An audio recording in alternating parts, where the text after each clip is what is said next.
Hi guys, it's Sam from Made by Ireland. Thank you for joining me today on this tutorial for Sewfisticated Craft Designs' newest pattern, the B-Hip 2.0.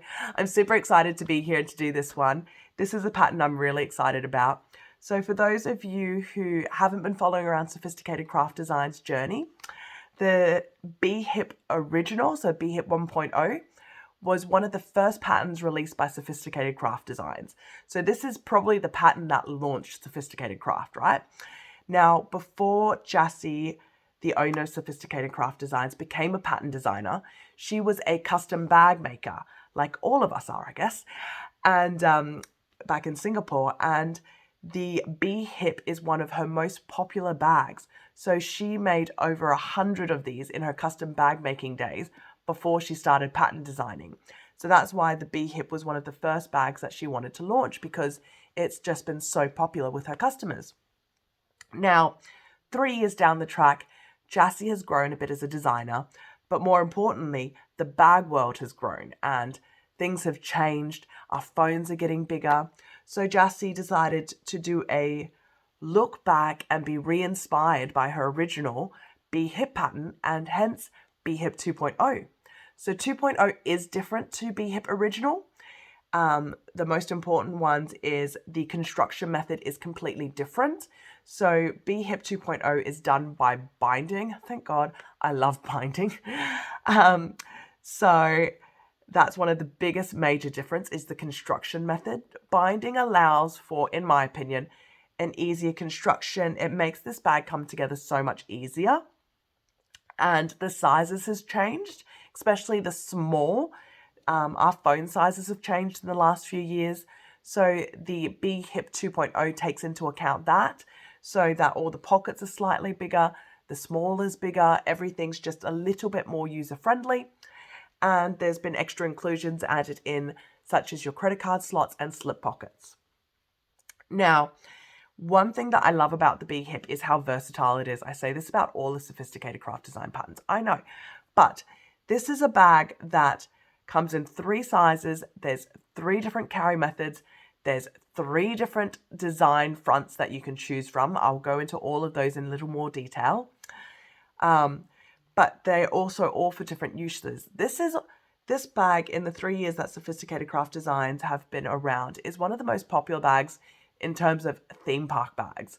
It's a great theme park bag because you can just wear it across your body, and then it keeps everything off your hands, so you're hands free, and you can function around and do everything you want. Surprisingly, the big is actually quite big. You wouldn't expect it when you see it worn on. You'd easily fit a whole day's worth of things that you need on there, which is amazing. I'll go into all of that more in more detail. You don't want to keep staring at my face. So thank you for joining me again. It's Sam from Made by Ireland, and I'm really excited to get sewing with you guys today. To show you guys the bag's functionality a little bit, so you have your front and back. On your back, you do have a zipper pocket. On the front, depending on your front panel choice, you can have a zipper pocket at the front here as well. Moving on inside to your main compartment.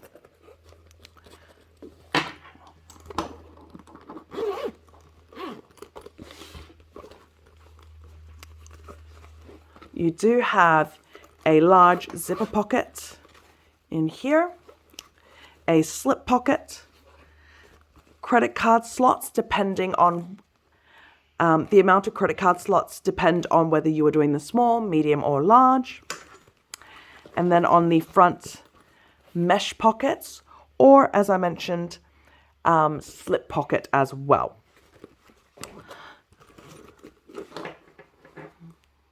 There's a few decisions you'll have to make when you decide that you want to make a B-Hip 2.0. So first of all, the pattern comes in 3 different sizes. That's not just a normal, or I'll just print it at a different scaling size. Jassy's actually individually drafted each of these separately, so they're not just a percentage increase or decrease from one pattern to another. They're all actually completely separately designed and patented bags. So we've got 3 sizes. We've got a small, a medium, and a large. All of them have your different functionalities and reasons for it. So just to give you a bit of idea in terms of sizing, this is my Samsung S22. So the S22 Jassy has made sure that all of these sizes will fit easily a modern phone. That's the small, so even the small, it fits easily into that back pocket. Right through to obviously your large will fit it easily there as well. To give you a bit more of an idea, this is a water bottle. This is a 600 ml water, standard water bottle that we get here in Australia, I guess. So I assume, you know, slightly bigger than your 500 ml Mount Franklins that you will find everywhere in the world. So even that does fit into your small. I know the original version has been really popular as theme park day bags because, as you can imagine, this larger size, you would easily be able to fit water bottle, jacket, some snacks, all of that in there as well, just to give you an idea on size. So first of all, that's one of your big choices, your size. What size are you going? Small, medium, or large? Now, the next thing that Jassy's included in there for us, you might have noticed that these obviously are all the same bag, but they're slightly different.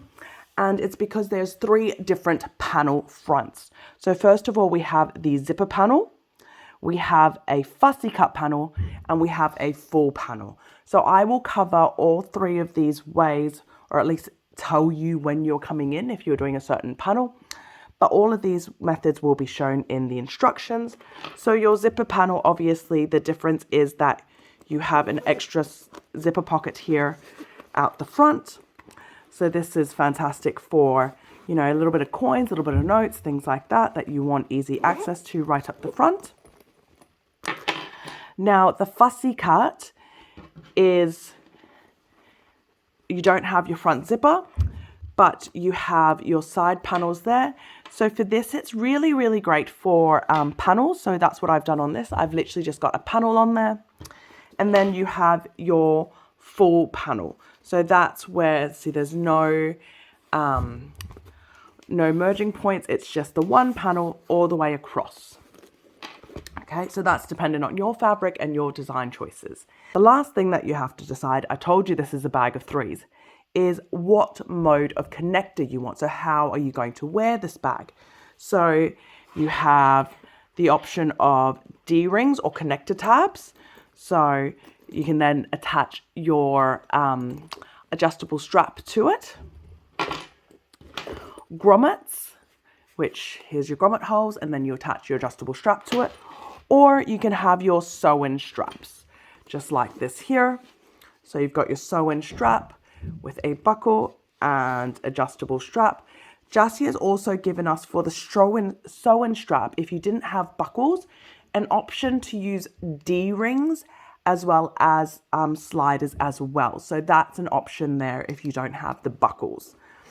So there's a few decisions to make when you're making this bag. I hope if I've shown you all 3 different versions, 3 by 3 by 3 different versions, you can have a better idea of what you wanted to do. And I will go through every single differentiation of the pattern. So I don't normally show any videos of my cutting because obviously I need to protect the pattern measurements and stuff like that. But I just wanted to show you guys this bit quickly. So this is how I cut the stabilizer when the stabilizer piece is inside the actual piece. So instead of printing a second version out, which obviously you can do, I actually just get a pokey stick, so stiletto, and I poke holes all the way along the dashed lines. And then what I then do is I line it up with my stabilizer. So I try to line that straight line up to this straight line as best as I can, so I'm not wasting stabilizer. And then I get a highlighter And then I just use the highlighter to go over this whole section, that dashed line section. And what that should do is it should transfer the markings onto the stabilizer for me. And then I will have the stabilizer measurements or pattern piece on the fabric, on the stabilizer, just like that, without having to print a second version of it. Okay, this is another piece that I just wanted to touch base on. So I am cutting the large at the moment, and this is for the wing piece. So this is for piece C, but also for piece C1, the lining. So if you are using a solid fabric like I am, what you're going to do for the external, you're going to cut one of this whole piece, and then you're going to cut it in half right down the center. So that gives you your one on the left and your one for the right, okay? And then on your lining, you're going to do the same thing. You're going to cut two. So you're going to cut 1, 2, cut it in half. So then you'll have 2 of the left and 2 of the right. Now, if for whatever reason you decided to go a little bit different and you wanted to do fussy cut on this, that is a possibility. So this is one where I did a fussy cut for. As you can see, my front and back my left and right are different and they're not mirror imaged. They weren't all from the one piece. So you can, if you wanted to, fold this piece in half and cut a left and a right, but just make sure that when you do, you flip it so that you're not cutting the same piece. Yep. So that's your piece C. Okay, one more thing I just want to talk about is zipper tapes. So I haven't decided which zipper tape I'm going to use yet, but I just wanted to bear your attention to this. So the pattern is written with a standard width zipper tape, which is 1 1/4 inches. So if you measure your zipper tape, you should see most of the custom zipper tapes are 1 1/4 inches. However, recently there are some that have come out that are wider than that. So I think this one is, yeah. So if you look at this one, this is actually 1 3/8. So if I'm to use this zipper tape, there will be an overhang on my back zipper. But Jassy has instructions included in there for if that is the case. So it's one thing just to bear in mind of the width of your zipper tape, so that when you are sewing the back panel, if you have any excess zipper tape, you know what to do. Okay, so this is if we are doing the front zipper pocket version of the B-hip. So what we're going to start with is the pieces that we need. So there are plenty of instructions on which pieces you need for which version of the front. So this is the front zipper pocket version. So first of all, we're going to need piece AB, which is your zipper pocket exterior. You're going to need AB1, which is your zipper pocket lining. AB2, your zipper pocket exterior, which is your piece that goes just above the zipper pocket. You're also going to need AB3, your zipper pocket lining, AB4, which is your zipper pocket side panels. You're going to need 2 of those, as well as your Z2 zipper and 1 zipper pull. You're also going to need the stabilizer, but I am using a self-adhesive stabilizer, so I am not doing that in this step. Okay, so first of all, we're going to get our zipper as well as our piece AB1, the zipper pocket lining. And we're going to put them together right sides up. So this is the right side of my fabric and the right side of the zipper is this one. So it's going on like this. Now in the instructions, it does say to slide your zipper pull on now. I prefer to do it later, only because I find it easier for myself to actually sew without the zipper and then put the zipper on afterwards. So you're more than welcome to put your zipper on now as per the instructions, but I'll do it later and I'll show you how I do it. And then what we're going to do now is we're going to baste this along the top edge. So we're basting with a 1/8 seam allowance. So we're going to head over to the sewing machine now. Okay, so we're over at the sewing machine and we're just going to baste this together with a 1/8 seam allowance. Remember, it's right sides facing up for both the bottom lining as well as the zipper.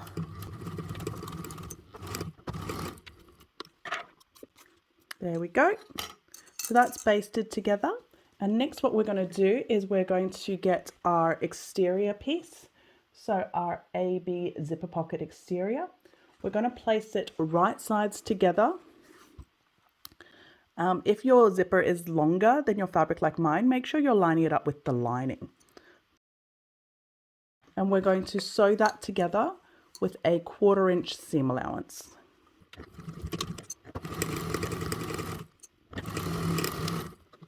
Go.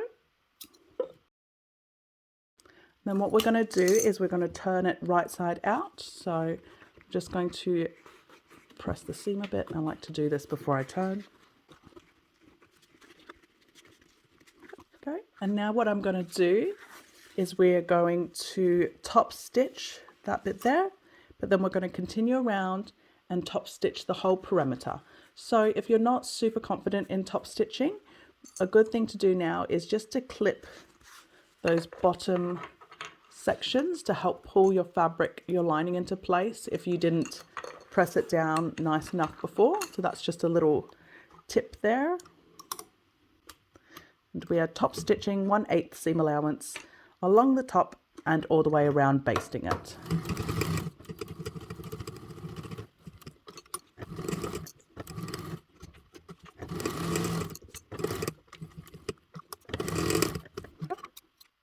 Okay, so now that we've finished basting it, we are going to get our piece AB2. So this is our zipper pocket exterior. We're going to line it right sides together with the top of that zipper tape, making sure it lines up with the bottom ones, of course. And we're going to sew along that with a 1/4 inch seam allowance.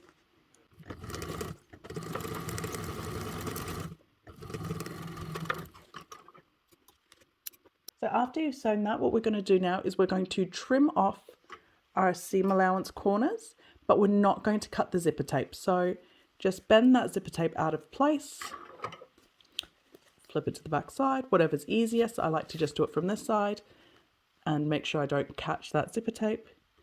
And then I'm just cutting a corner off like that. So your zipper tape is untouched, but your exterior has been trimmed. So the reason for this is this bag can get quite bulky. So any chance you get to reduce bulk, we're taking it. So we've just trimmed those corners. So now what we're going to do is we're going to get our zipper pocket lining piece over. We're going to double check. So you've got the right side, that's the right side for me, facing up. And I'm going to place it underneath your zipper pocket like that. I'm going to line up my base and clip those together. And then what I'm going to do is I'm now going to open this up, flatten that seam. And the first thing I'm going to do, I'll clip that in place up here as well, just to help me fold this up, because this is a vinyl and it's quite slippery, so it's not holding its shape as easily as, say, my sophisticated twill would have.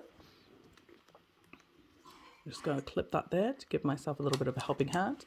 And what I'm going to do now is I'm going to top stitch along here first, bearing in mind I still haven't put my zipper on, so I haven't forgotten about that, but I'm going to put it on after I top stitch this, okay? So making sure that that lining is in the right position before we start top stitching. So again, it's a top stitch, so it's a 1/8 seam allowance.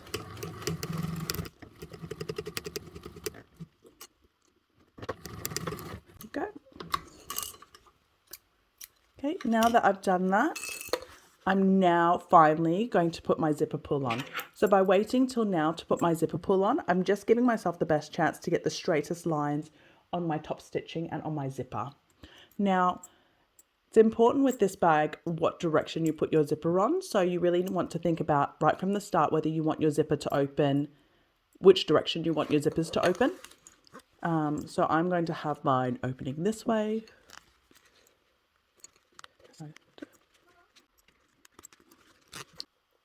Okay, so there's my zipper tape on. And now what I'm going to do is I'm going to continue and I'm going to baste around the whole edge so that that lining is completely sewn down onto the exterior section, this whole pocket.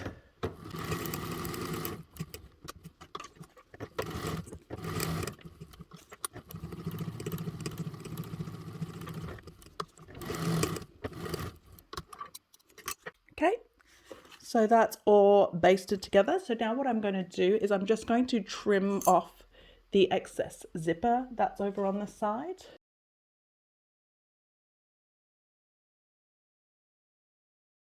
And as always, whenever you cut your zipper ends, make sure you singe it so that it prevents fraying. There we go. So that is your front zipper pocket. Okay, so if you were doing the Fussy Cut Front panel version, you're joining us now. If you were doing the zipper cut, this is your zipper panel. So what we're going to do now is we're going to get our two side pieces, our AB4s, and we're going to line them right sides together with the edge of our Fussy Cut panel. And then we're going to sew these two together with a 1/4 inch seam allowance. So let's follow me over to the sewing table.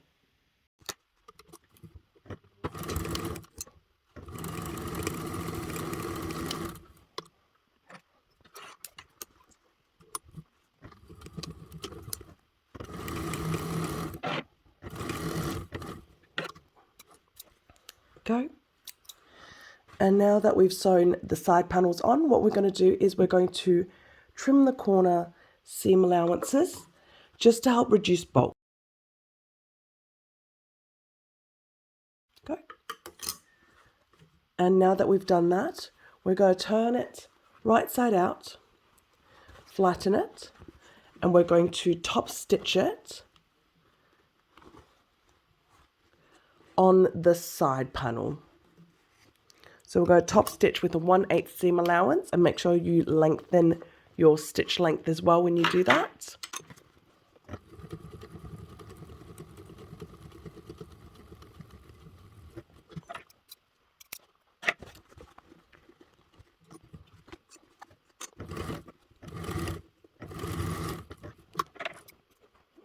And that is our front panel. So whether you've done the fussy cut, the full zipper panel or the full panel, this is where we're up to now. So what we're going to do is we are going to adhere our stabiliser. So I'm using Sewfisticated foam from Sewfisticated Supplies. This is a self-adhesive foam. I am using the light version on this. I've made this bag a couple of times now, and so far the light is all that's been needed for all of them. So I'm sticking with the light, so just put that straight down. Now obviously if you are not using a self-adhesive like I am, then adhere it however you would normally, but with the Sewfisticated light from Sewfisticated Supplies, it's just a simple peel and stick, and that's my panel stabilized, and that's my toddler. Moving on, we're going into the front panel assembly for the interior. So if you are using mesh, this is for the mesh instructions. So what we're going to need is our mesh fabric as well as our bias tape. And if you are using a fabric tag, you are able to use that now as well. Or there's a couple of other options of where else you can place it as well. Jessie always includes it, which is fantastic. So what we're going to do now is we're going to sew our bias tape onto our mesh fabric however you like to do it. So I don't normally pre-cut or clip. I use fold over elastic for all of my bias tapes, for all of my binding. So I just sew as I go. If you are new to binding and you wanted to, there are options where you can use double-sided sticky tape and stick it on to your mesh so that it's all held in place beforehand. But otherwise, I just like to sew as I go. So follow me over to the sewing machine and we'll get sewing. If you're using fold over elastic like I am, make sure you give the ends a good little burn first, just to seal it off so it doesn't have any fraying. And then I fold it in half and literally just place it straight on top of the mesh. And we're sewing this on with a 1/4 inch seam allowance. Now, when you're doing fold over elastic with mesh, try not to pull your fold over elastic too much because you don't want your elastic to get in the way of your mesh. I'm using mesh from Sewfisticated Supplies, so it does have really good structure. It's a lot thicker, not thicker, I guess a little bit more structured and solid than some of the other meshes I found locally, which to be honest turned me off mesh for a very, very long time until I found this from Sewfisticated Supplies. So it just makes sewing it a lot more enjoyable, a lot easier. Now, before you get to the end of the mesh, see where that's my mesh there, I am going to add my my sew-in label there. So Jassy does give an indication of how far away to put it. She does say at least 2 inches. So I tend to eyeball. So probably about there, I think I will have mine.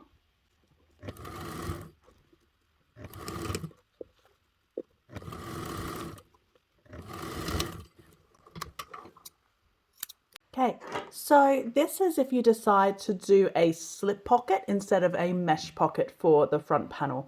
So you're going to need 2 pieces of fabric. I like to use 2 different, one for the inside, one for the outside. You can use 2 exactly the same.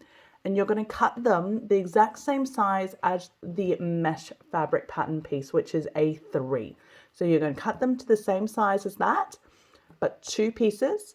And then we're going to sew them together, right sides together, along the top edge with a 1/4 inch seam allowance. So we're going to head over to the sewing machine now.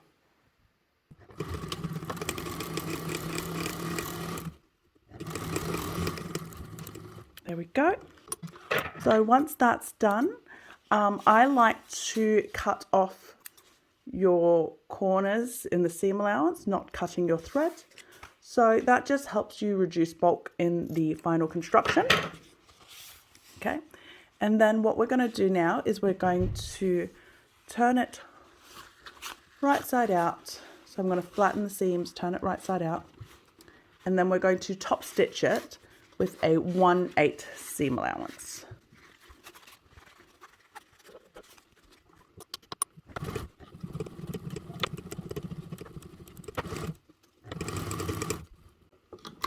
Go.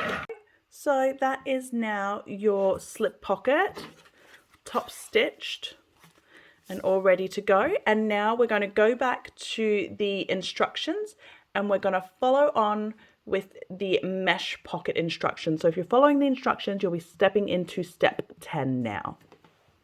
Okay, now that we've finished our mesh panel, we're going to get our main zipper pocket lining. Now, we're going to mark 2 spots on the bottom. So depending on what size you're doing, where you're marking from is different, but you're marking from the edge of the fabric inwards, and there's 2 spots there. So I'm doing the large, so I've marked my 2 spots there.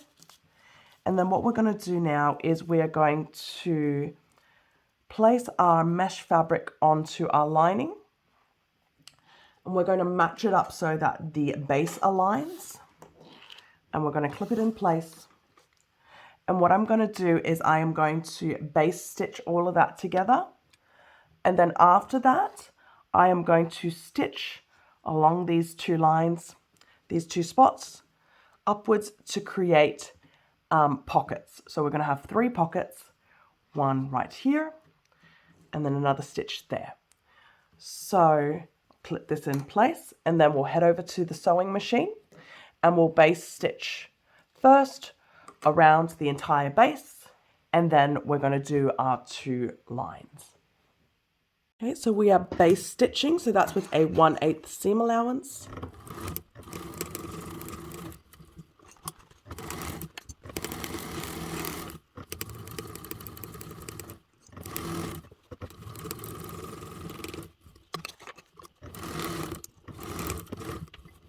Go. Now, if like me, your mesh is longer for whatever reason, most of the time it's because I don't actually cut my mesh in a perfectly straight line, then all you have to do is just trim off your mesh. And then now what we're going to do is we're going to sew along those 2 marks that we made before. So my first mark is right there. It's a bit hard to see because I've got black mesh and a black pen. So if you're not confident in straight lines, you can use either sewer's chalk or something that will come off and you can actually mark your straight line. I like to test my luck, to be honest. No, that sounds horrible. No, I sew with a Vintage Singer and it is the perfect straight stitch machine. So it's actually quite easy for me to get a nice straight line as long as I line it up properly. And we're going to sew that right up to the top edge of our bias tape. We're going to swing it across for 90 degrees, come across by 1 stitch, and then we're going to come straight back down.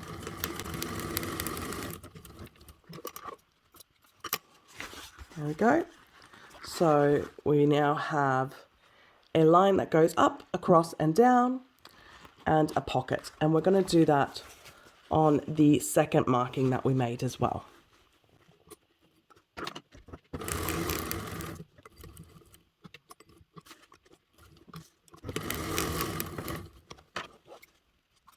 Go. And that's all done. Okay, now that we've finished our mesh pocket, so you might have done a mesh pocket or a slip pocket, but this is the step that we're up to, and we're going to continue with our front panel assembly. So we have our lining with either the mesh pocket or the slip pocket. We have our exterior piece, whether that's with the full panel, the fussy cut, or the zipper panel. And we'll also have our zipper tape. So with our zipper tape, we at this stage will take the zipper off, so don't have your zipper on it. And we're going to be working on our lining piece. So we're going to get our zipper and we're going to place our lining piece on it. And we are going to, there is going to be overhang, so don't worry about that. That's absolutely normal. And we are going to match it up center to center. And then we're going to clip it in place. So it's going to be, both of these are right sides facing up, okay? So that is the wrong side of your zipper tape against the right side of your lining piece. And we're going to clip that in place. And then we're going to take it to the sewing machine and we're going to sew it together, baste it together, sorry, with a 1/8 seam allowance. So this is a really important step. A lot of people don't baste your zipper tape, but by basting your zipper tape, you actually help eliminate or not eliminate, but you reduce significantly the chance of a wonky zipper tape. So please do baste your zipper tape.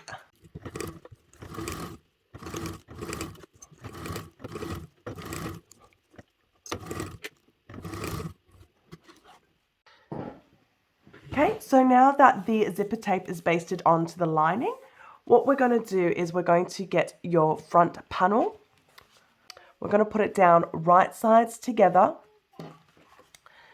and making sure that you line up your exterior with the width of your lining. There is going to be excess zipper tape. That is all good. Leave that alone. Don't trim it off at this stage.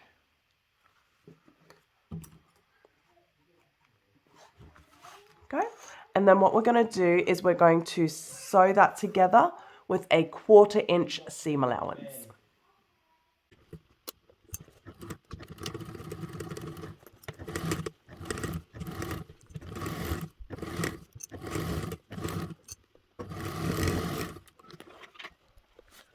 Okay, now that we've sewn that together with a 1/4 inch seam allowance, what we're going to do is we are going to turn it the right side out and top stitch. I've just turned it inside out, or right side out, sorry, I should say, and we're going to top stitch along there, but then we're going to continue and we're going to base stitch all the way around all the edges as well.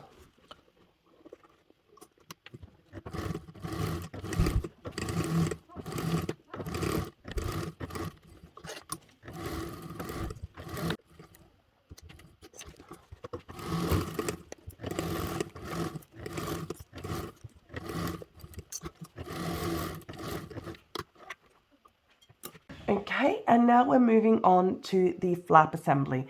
So we've just finished our front panel. Again, doesn't matter if you're using the full panel, the fussy cut, or the zipper. This is where we're up to. Your lining is attached and your zipper is also attached. And you just basted it all around as well. So what we're going to do now is we're going to mark a few points on the zipper.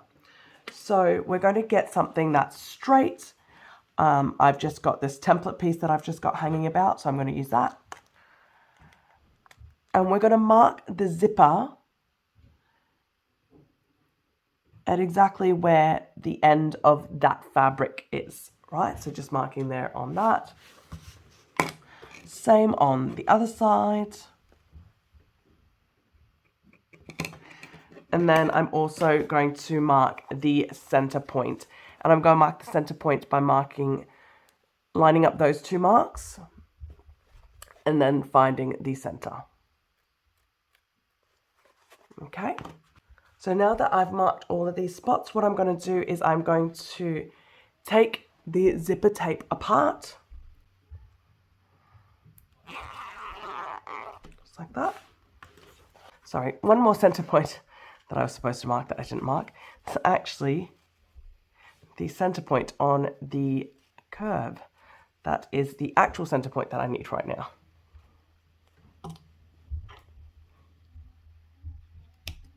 Okay, so I've just marked that center point. Okay, so we're going to have the lining and the zipper both right side up.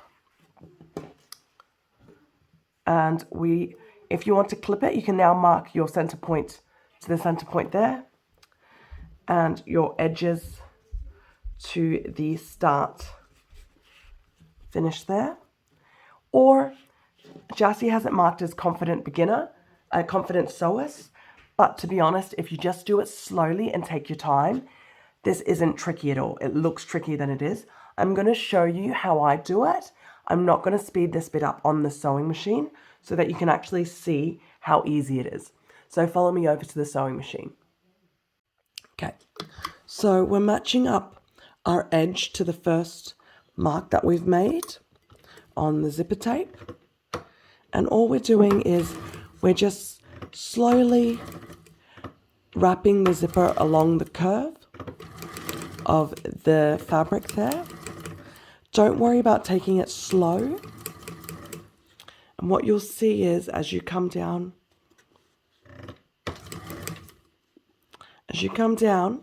your center mark should line up with your zipper as well. So that gives you an idea as to how good you are going with it. See, so this is perfect. Because our center point of our flap matches up like it should have.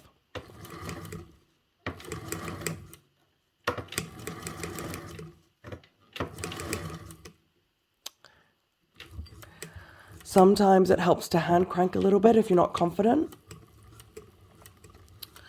And yeah, just take it slow.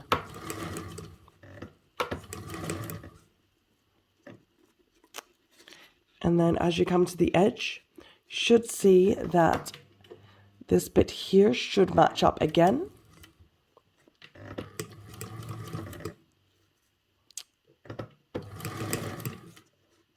To the mark that you made before.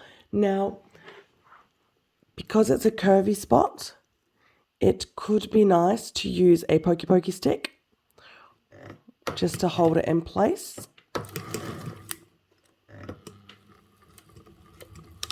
Just like that. Okay. Go. So again, if you want to just double check your work, so your start and end should line up to those start and end points that you marked before. And your center and center should be the same there as well. There we go. Nice and simple. Next thing we're going to do is we're going to get the flap exterior piece. We're going to place it right sides together with this piece. And we're going to clip it in place. I like to clip the sides and sides together first. Just makes it a bit easier for me.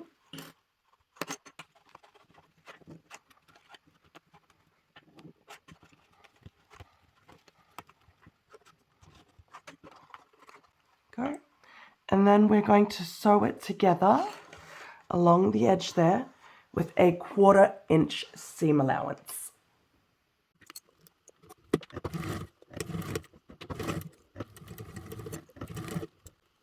One thing to just be wary of is your zipper teeth. So just make sure, I've got my hand here as you can see, it's to feel where my zipper teeth is so that I'm not getting it caught as I sew.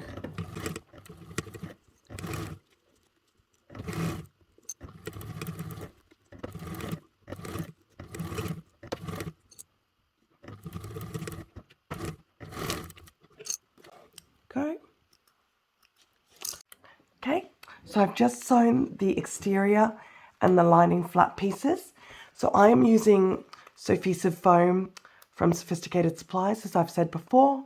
So now I'm going to install the stabilizer as well.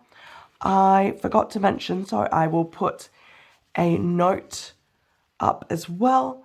But if you were using any kind of other stabilizer, apart from obviously sew-in stabilizer, you probably should have put the stabilizer on before you sew this together. Go, so that's now installed. And what we're going to do now is we're going to get some pinking shears and we are going to trim off the exterior fabric seam allowance, but the exterior fabric only. So do not trim your zipper tape, only do your exterior fabric.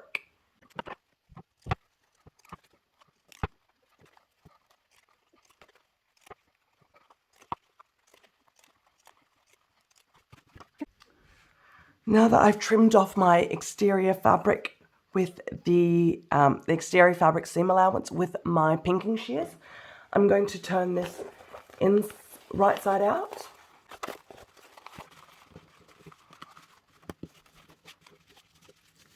Go. And I'm flattening that seam there. Because what I'm going to do now is I'm going to take this back over to the sewing machine and I am going to top stitch all the way along here and then baste that shut as well. So if you didn't hear me before, if you're using sew-in stabilizer, make sure you insert it now before you baste that shut.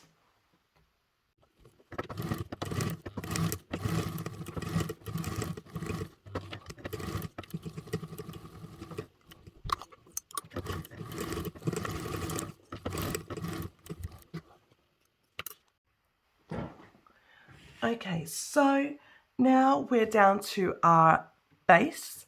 So you'll have your base exterior, your base liner, as well as your base stabilizer. So what we're going to do first is we are going to put our stabilizer on for the base, however that is for you. So I am using Sewfisticated foam from Sewfisticated Supplies. This is the light version. So I just need to stick that straight down. If you are using a fusible, fuse it however you need to.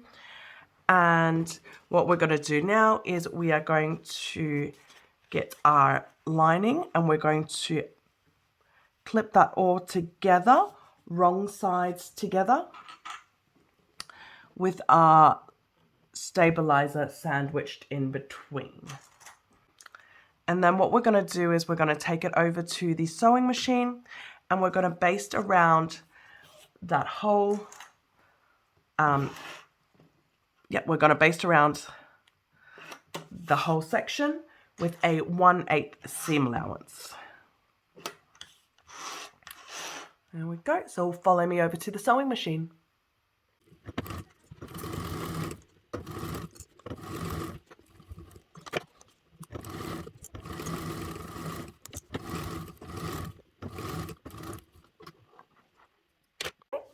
So what we're going to do now is we're going to move on to putting the base together with the front panel.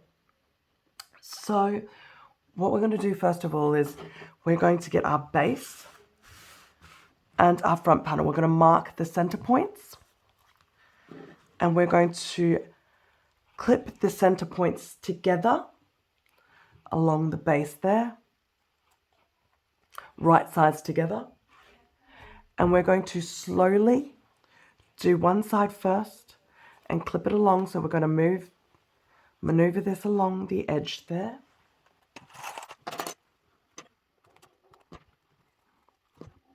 And the edge of that should match up perfectly with the edge of your front panel, just like that. And then we're going to do the same on the other side as well.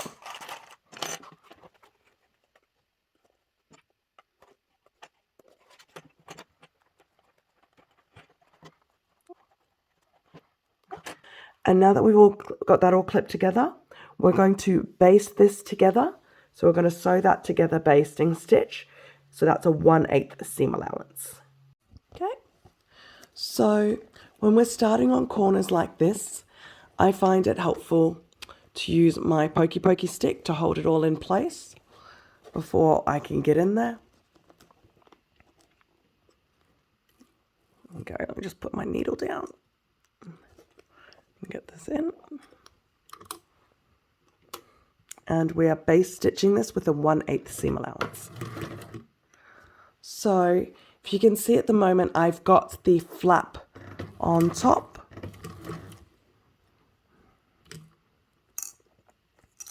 So this is quite a curvy piece and I'm making the large, so it is quite big as you can see, and I've got the camera there as well.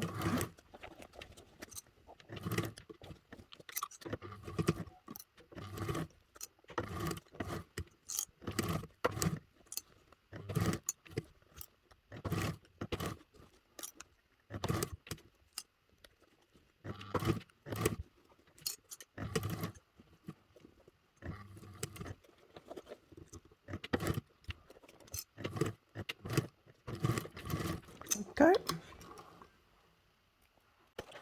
Okay, so now that that's all sewn together, I'm just checking to see if I'm happy with that basting stitch. I'm seeing if there's any puckers, which there isn't. It's all smooth and beautiful. You can have a look on the outside as well. It's all beautiful. So what I'm going to do now is I am going to bind this base. So like I've said before, I like to bind with fold over elastic. So with the fold over elastic, I just need to match it into that start, fold it in half and just make sure it's right up against the fabric edge there. And we are binding with a 1/4 inch seam allowance.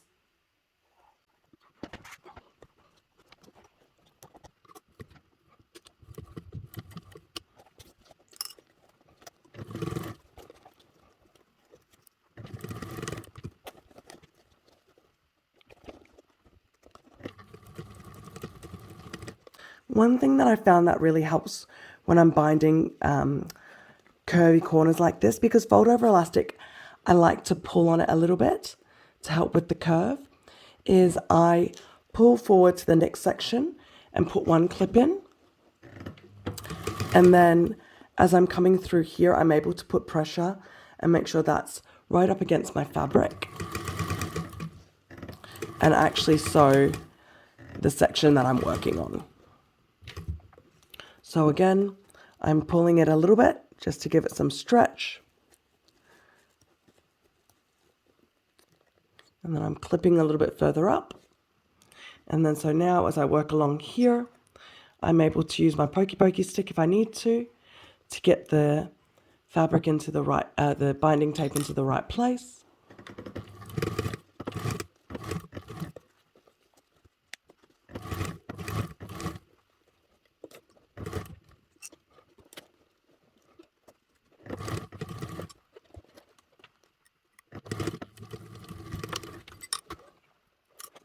And then it's only at this point now that I trim off the excess bias tape, or fold over elastic, I should say.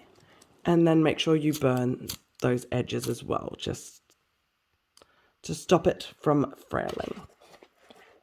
And the same on the start, because obviously I've left a little bit of overhang at the start as well. Okay.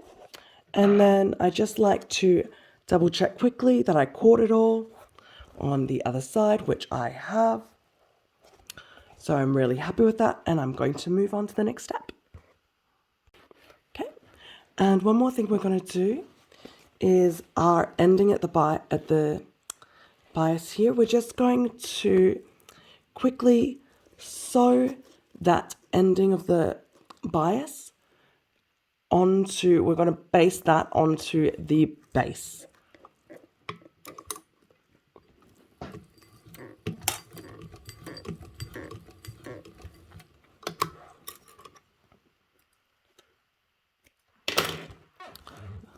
Okay, so the binding is just being basted to the base flap.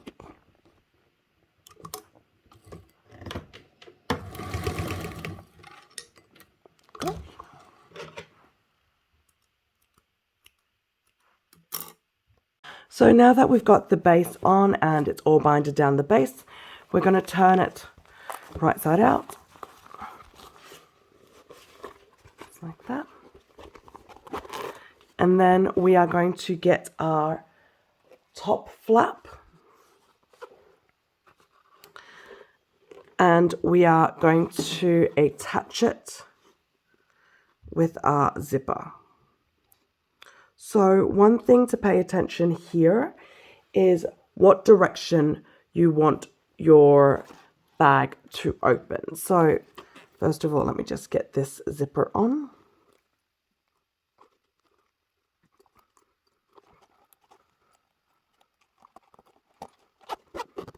There we go. Double check that you are happy with where your flap, there it is, lines up with your front panel, which I am. It lines up perfectly. And then now you need to think about which way you want your zipper to open and close. So I like to have it on this way, so it opens this way and closes this way. So I'm going to put my zipper back on from this direction. As you can see, I've not, my zipper tape is fraying quite a bit because I haven't actually sealed it off yet with flame, so just quickly do that as well if you haven't.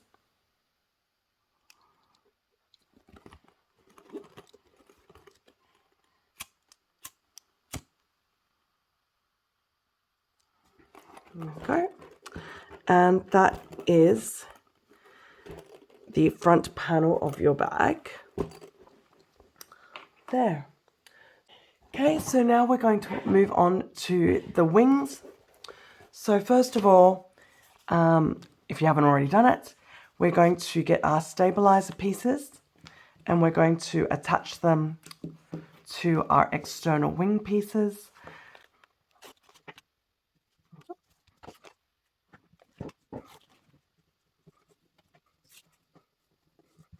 Go. And then what we're going to do is we're going to identify our left and right pieces. Sorry, I'm losing my words today. So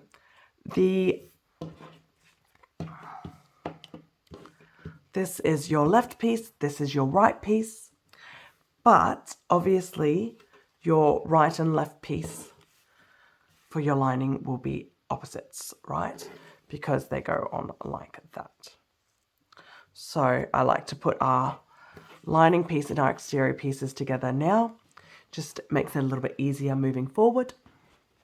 And then we're going to bring back our main front bit. And what we're going to do first of all is we're going to mark 3/8 of an inch. Okay. Just make sure you guys can see what I'm doing. Okay. So this is the inside, right? So I'm going to mark 3/8. This is the flap. This is the body.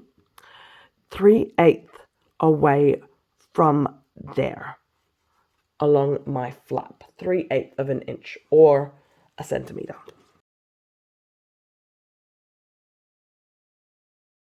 And I'm doing it on both sides. Yep. And then again, I'm just going to double check. So these wings go on this side, these wings on this side. And I'm going to take the lining piece.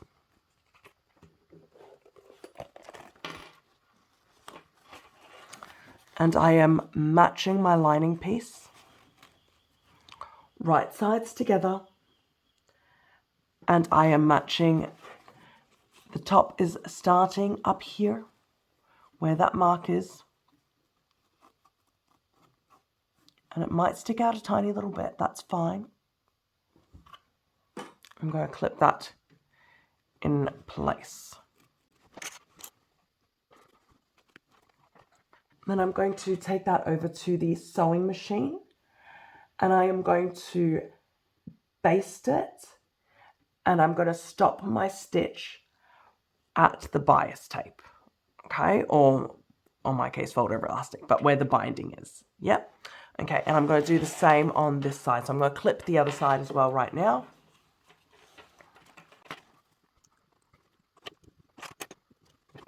And then we're going to head over to the sewing machine now and just baste both sides.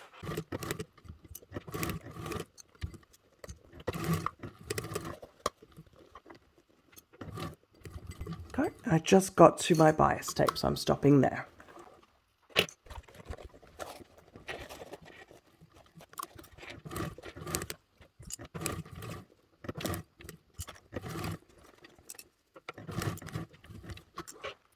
Okay, so now that the lining wings are basted on, we're going to do the same for the exterior. We are going to mark 1 centimeter or 3/8 of an inch away from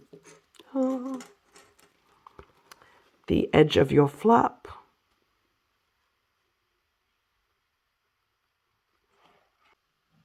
Oops, sorry, bring that in a little bit more.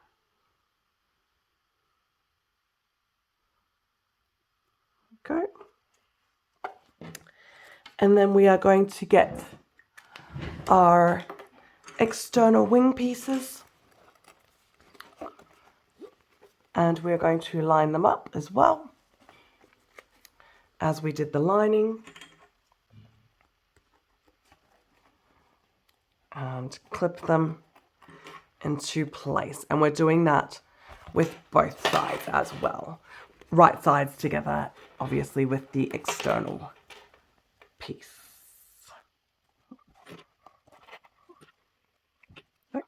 And then we are going to sew them together with a 1/4 inch seam allowance, and we're going to sew it with the lining side facing up. So we're going to sew the same way that we did the lining before, 1/4 inch seam allowance just along there.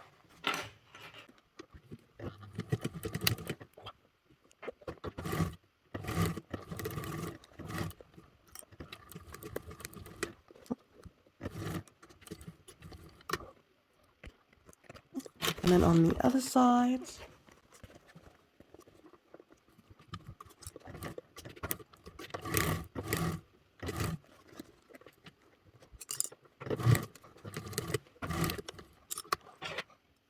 That we've sewn the wing pieces on both sides, what we're going to do is we are going to trim your seam allowance on the exterior on the top here. Just cut that corner off. We're doing that on both sides, just on the exterior, mind you. And we're also going to trim off the excess on the bottom here. So this on the bottom there. Okay. And then what we're going to do is we're going to bring these together. And we're going to clip our lining and our external together.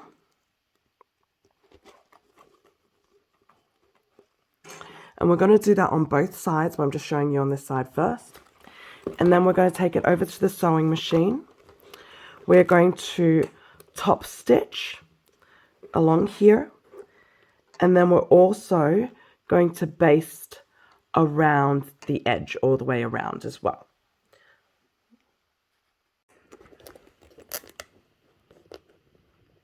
So we're baste stitching, and because we've got such a bulky bag, we want to baste stitch it. I normally like to top stitch the other way around, but I can't because of the bag, so I'm doing it this way. So you just have to be a little bit more careful if you have a preference like I do, how you are top stitching, that's all.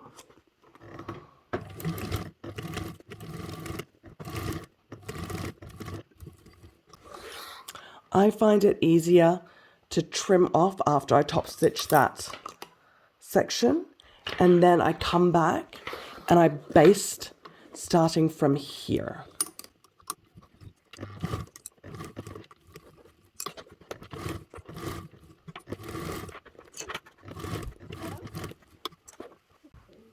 Go, and then I'm just going to do the same thing with the other side.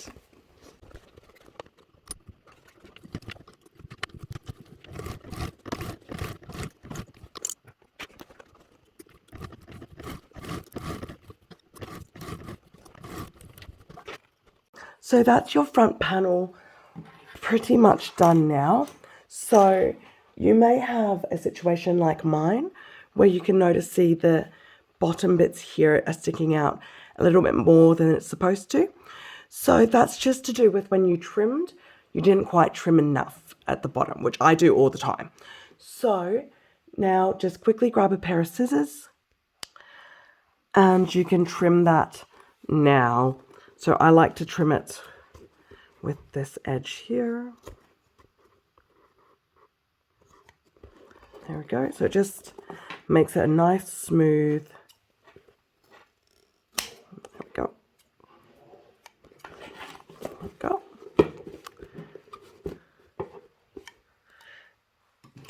And that's our front panel all done. So we're going to move on to our back panel now. So now we're up to the back panel exterior assembly. So first of all, we're going to get our back panel pocket lining piece, and we're going to get our Z3 zipper piece. So in this step, Jassy already has her zipper pull installed. I don't like to install my zipper pull at this step, mainly because I'm really bad with directions, to be honest. So one thing that's really crucial with the zipper installation in this step is that you want your front and back zippers to open the same direction for ease of the usability. And so this is what we mean. So we want this zipper and this zipper, which is your back panel zipper, to open and close at the right side. So if you're wearing it like this, you are able to access them both exactly the same way. So because of that, I like to put my zipper pull on later because I'm really bad with my left and rights. I'm not even joking. So what I'm going to do now is I'm going to get the lining piece and our zipper, and we're going to baste it together, both right sides facing up. So this is the right side of my fabric, and this is obviously the right side of my zipper. So wrong side, right side. And we're going to baste that together with a 1/8 seam allowance.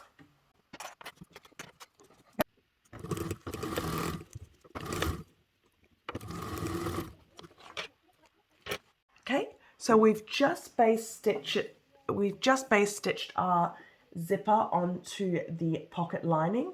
So now what we're going to do is we're going to get our external back panel. We are going to match this right sides together with the back panel piece. So first of all, what I'm going to do is I'm going to find the center point. It's like this.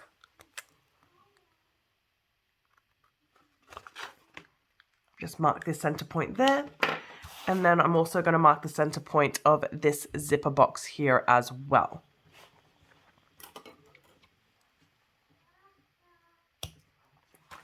Go. And then so we're going to put it down right sides together, center to center. And then I'm going to clip that in place. So the next thing that I did off camera so that I didn't bring a ruler in is I've marked 3/8 or 1 centimeter away from that corner box there. So 3/8, and I've marked that there, and on this side the same thing, 3/8 from there, and I've just marked that down. And what I'm going to do now is I am going to sew from this 3/8 mark to this 3/8 mark. I'm going to sew along here with a 1/4 inch seam allowance, just between here and here.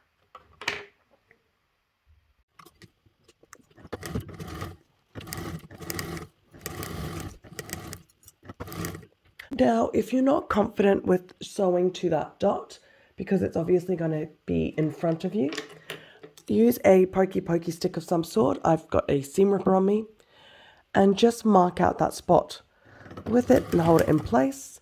So when your needle gets to that spot, you know that's the end, and then you can reverse stitch.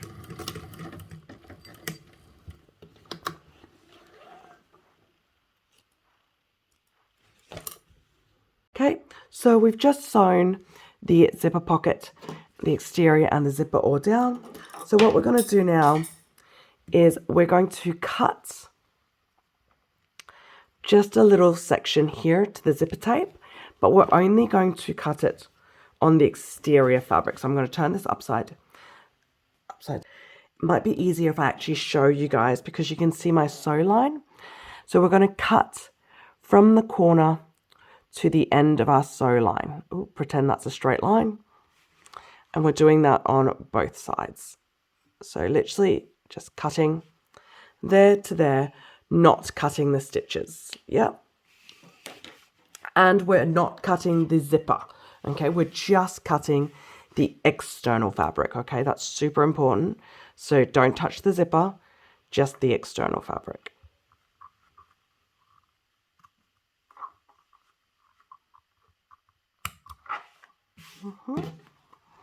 Same on the other side.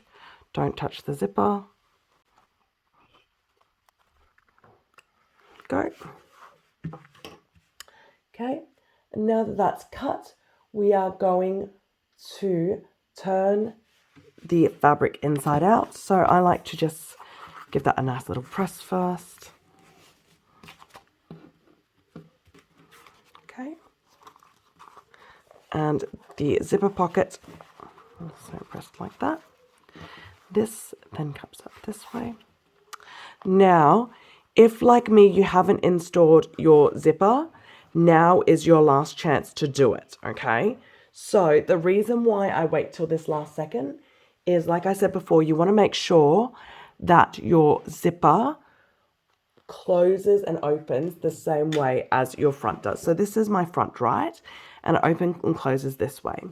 So imagine this together like this.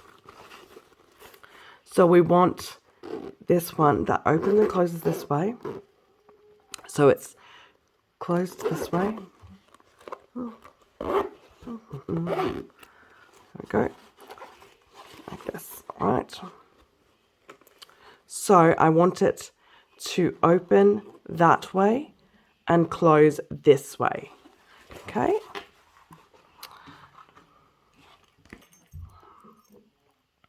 So open and close. So that means I want my zipper to come in from this way to close that way. Okay, so I'm going to insert that now. So just make sure you double check. If you installed your zipper before, that's fine as well. Now is the perfect time to just double check that your zipper is installed the right way in accordance to how your front zipper is installed, right? Okay, so I'm just flattening that seam allowance, that seam there. Now that my zipper is on, these front bits with the cutouts, I'm going to turn this that way. And the flap that I just cut should be facing out like this. And then I'm just going to clip that top there. Same over here. And then I'm going to go to the sewing machine and I am going to sew a line straight down here. So you can imagine, nice little pen. If you like to draw a line to sew on a sew line, that can be very helpful. So I'll do that for you guys here just to show you. So what I want to do is I'm sewing right where that corner is. I'm sewing straight down there. Yep. Okay. And the same on the other side as well. Okay, so let's head over to the sewing machine.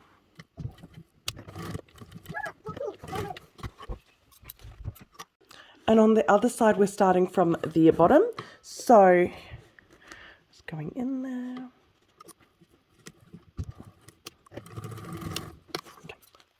What we're going to do first, if you haven't already done it, which I have not, we're going to seal off our zipper tapes just to stop it from fraying. So a quick zap with the lighter. Okay. And then now when we open this up, we should have a beautiful zipper box, okay? So as you can see, my zipper tape lines up perfectly with the top there. At the beginning, I talked about having zipper tape that might not be 1 1/4 inch wide. So if you are one of those, you will have excess on top here. So what we're gonna, don't trim it off, just leave it as it is, and we will deal with it when we go into the final assembly in step 49, okay? So that's if your zipper tape is too long, which this one isn't, okay? Yeah, so now what we're gonna do is we're going to top stitch just all the way around the box there.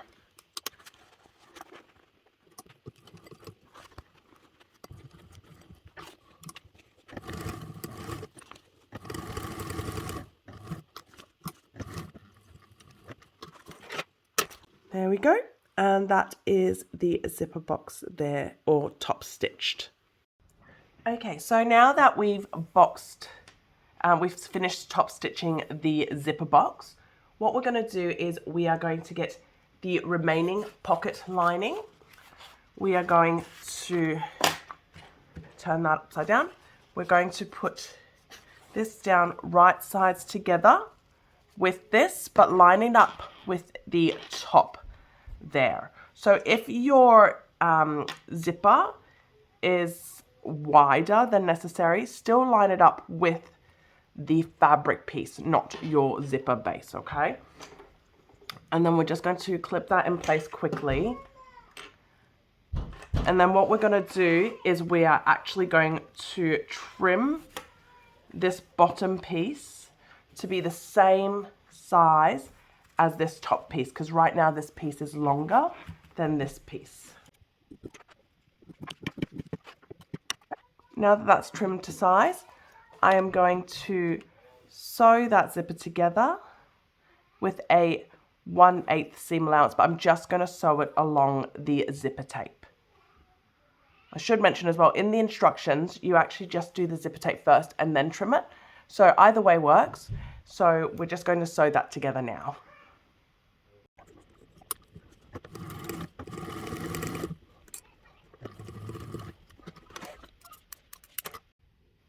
Okay, so now that we've basted that lining piece on, what we're going to do, if you haven't already trimmed the pieces so they are the same size, I did that earlier. And what we're going to do now is we're going to take it over to the sewing machine and we're going to sew the edges and the base all the way around, and we're going to sew that all together with a 5/8 seam allowance.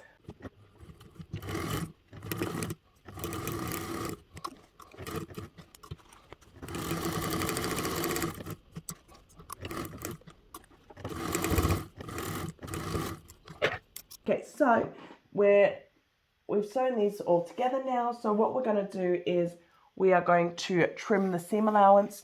So depending on your fabric type, you can use either normal scissors or pinking shears. So this is Vibrant Vu from Sewfisticated Supplies. It doesn't fray. So I'm just going to use normal scissors to trim that excess off. Now, bearing in mind when you trim at the top, you could trim your zipper as well. So if you trim your zipper, make sure you just refire it.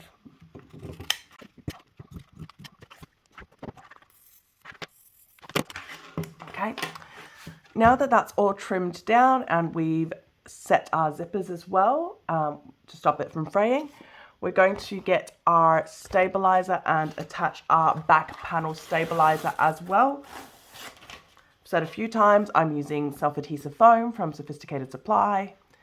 So all I need to do is peel and attach, but you will apply it however you need to. And that is the exterior of your back panel. So we'll put that aside now, and we're going to start on the interior as well. Okay, now we're up to the zipper pocket installation for the interior. Now we're going to transfer the zipper box onto the wrong side of piece E1, the zipper pocket lining. Now, if you didn't keep track of which piece is which, the easiest way to tell the difference between E1 and piece E is the length. So I don't know how well you can see that because it's obviously the same color, but the lining, zipper pocket lining, is longer than the interior panel lining. Okay, so we're going to transfer that zipper pocket box onto the wrong side of the zipper pocket lining, which I've done here. And then we are going to match the top of, there we go, the top of the interior panel lining and the zipper panel lining together, and we're going to clip them right sides together. And then what we're going to do is we're going to head over to the sewing machine. Let me just clip that all better. There we go. We're going to head over to the sewing machine and we're going to sew along the bottom and the top line only. So we're not going to sew the two edges of this. The reason being is by sewing the top and bottom line, it's easier to get a smooth finish so you don't have puckers on the corner. So we're going to sew the top and bottom line right on the line.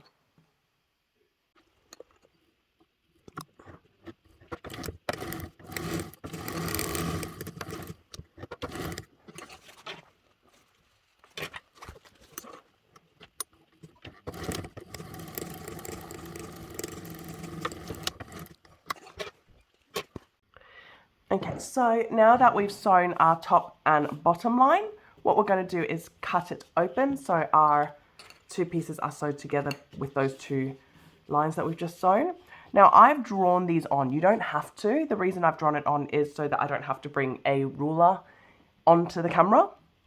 But what we're going to do is we're going to cut right down the center of the two lines. It doesn't have to be exact as possible, but it doesn't have to be exact. And then we're going to do a little triangle cut there as well. I like to go probably about 3/8 of an inch, but it doesn't matter.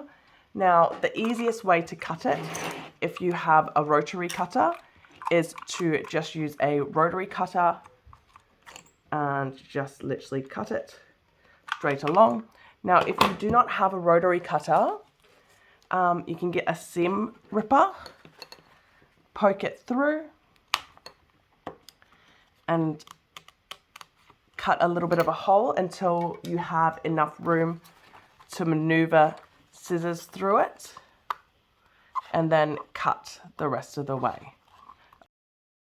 As you get to these corners, cut that way and that way, making sure not to cut your stitches.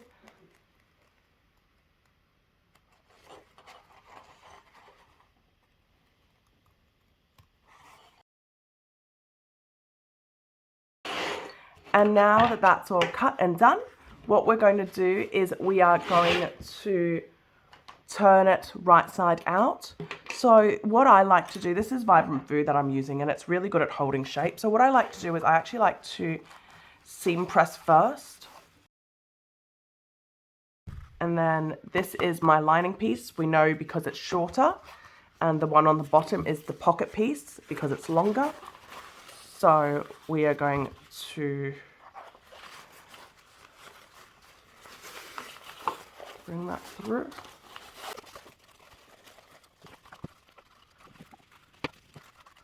Now, your edges that we didn't sew, they should tuck in nicely like this.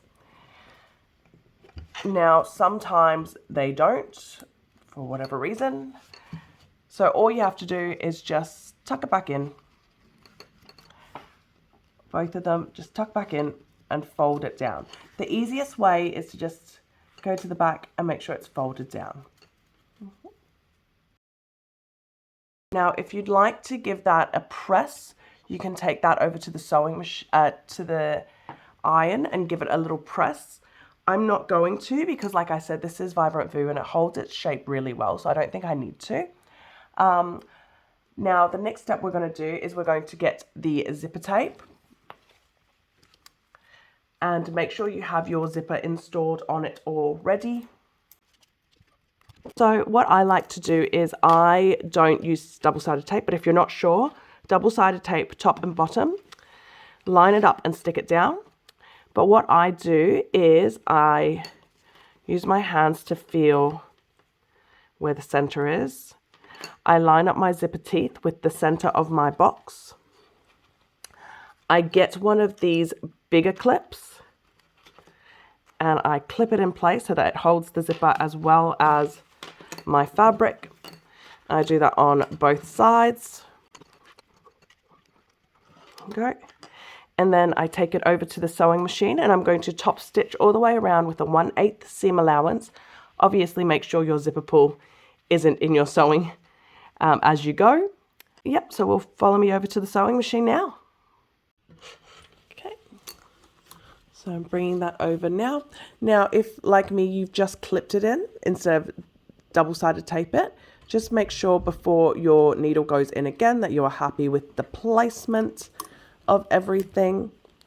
I don't know how well you can see it, but I've found the zippers, they actually have like markings on the woven bit.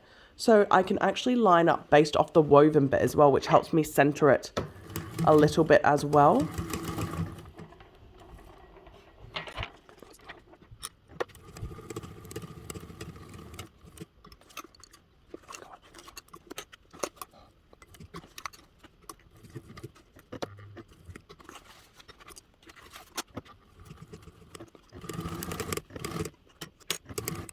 You might have seen me slow down quite a bit on the other side as well and go back and forth a few times.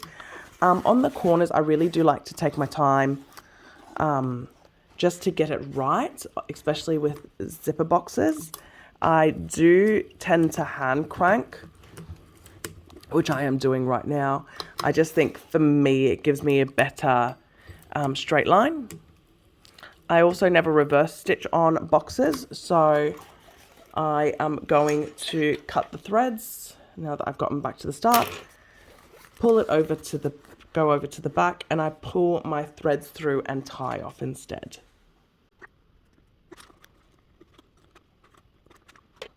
And that's the zipper box all done. So we've just sewn the zipper on. So now what we're going to do is we're going to turn it upside down, go and get the pocket lining, line it up with the top. We're going to clip it all into place. And then what we're going to do is we're going to take it over to the sewing machine and we're going to sew around this section, but only catching the pocket lining. So leaving the lining out of the way, just the pocket lining. And we're going to sew these 3 edges together with a 5/8 seam allowance. So we're going to sew it this way and maneuver this piece out of the way as we sew so we do not catch it. Okay, follow me over to the sewing machine.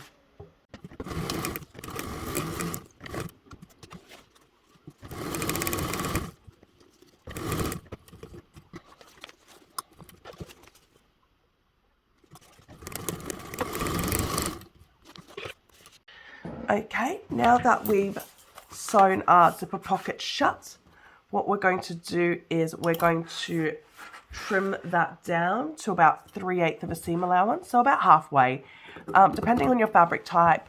If it's a fraying fabric, think about using pinking shears. If it's non-fray, then normal scissors will work. Even if it's fraying, just if you're careful enough, normal scissors should be fine as well. Here we go. But best practice is if your fabric is a fraying fabric, better off to use pinking shears. Now, if by any chance you clipped your zipper at all, just give it a quick little burn to make sure that it won't fray. There you go, and that is your zipper pocket all done for your internal panel. We're going to be moving on to the next step. Okay, so now we're doing the card slot pockets. So I am working with the card slot pocket piece, which is pattern piece E3. And first of all, we're going to transfer all of the markings from the fabric, or if you're measuring it, you're going to measure it out per the instructions on the pattern. So I've already marked all the markings there, as you can see. The piece is quite long, so it kind of cuts off on the camera, but all my measurements are marked. And now a little tip here. So after you've marked it, I find it helpful to use a little pair of scissors just to cut it a bit. So I've done that. And this is the large. So the large does have extra card slots. It has the most card slots, obviously, compared to the medium and small. So depending on what size you will have different amounts of pattern pieces. So we're going to start from the bottom. So at the bottom mark, we're going to fold it, and this is where the cuts come in handy. So if you cut it, it makes it easier to kind of mark out that spot, I guess, in a way. I'm going to fold it at that first cut point from the bottom, and then we're going to line it up to the next marker, and that's going to fold it up there. And then we're going to do the same again. So we're going to fold the next mark.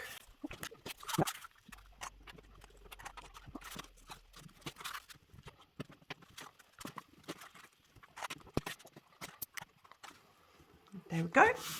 So after we've lined it all up and we're happy with it all, what we're going to do now is we're going to take it to the sewing machine and we're going to top stitch each of these credit card slots, each of the top lines. So make sure you get the back out of the way, and you're going to top stitch each one of these as you go.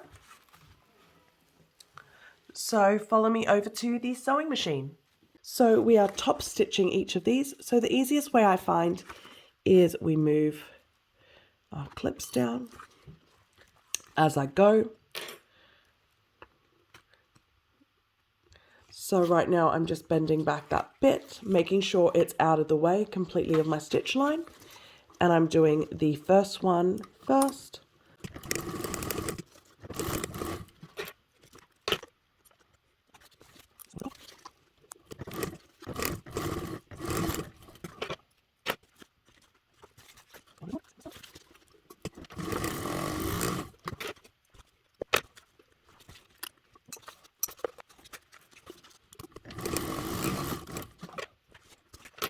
And now that each of those are top stitched together, making sure they're still lined up to the marks that they're supposed to be.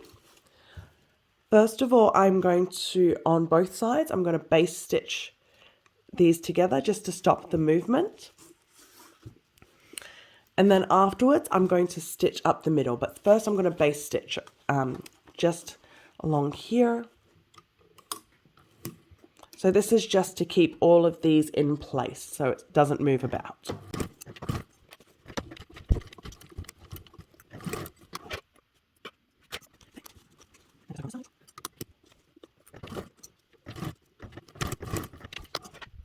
Okay, double check that you're happy with how everything looks at the moment, which I am. Then we're going to find the center points.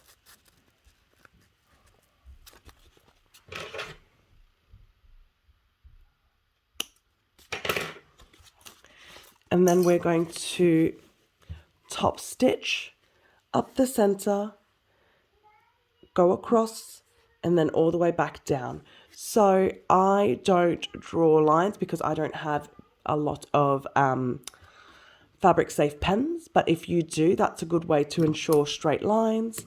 I have a beautiful straight stitch machine that I can trust, so I let my machine do it, to be honest, and I just hope that I have kept a straight hand.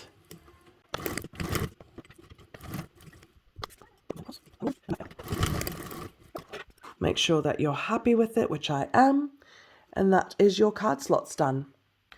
We are going to get our side panels E4s. We are going to line them right sides together on either side of this, clip it in place, and then we're going to take it over to the sewing machine, and we're going to sew them together with a 1/4 inch seam allowance on both sides. So follow me over to the sewing machine.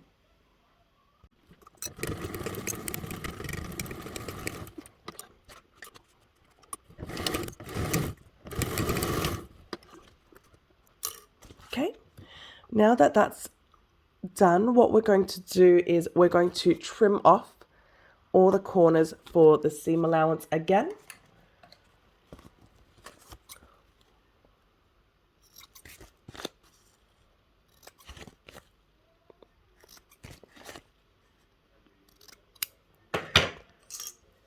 Then we're going to flatten that out, and we're going to top stitch along the side panel.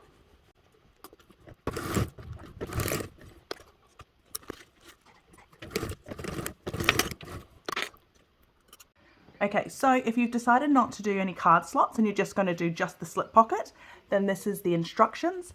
So you have your slip pocket piece as well as your just completed inside back panel liner with the zipper already completed.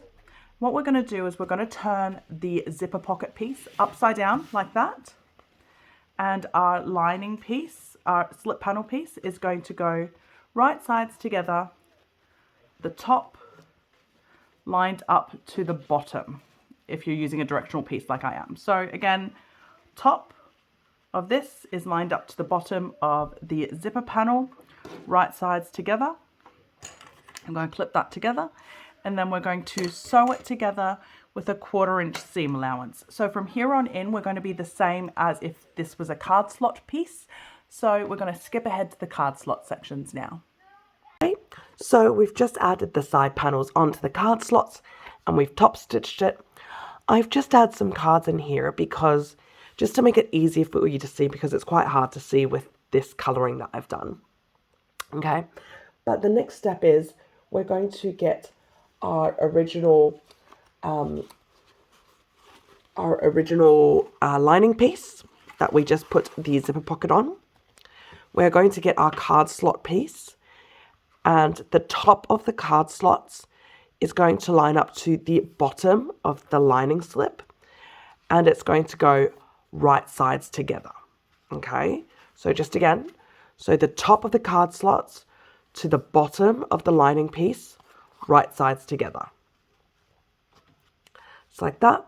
And then we're going to sew this together with a 1/4 inch seam allowance.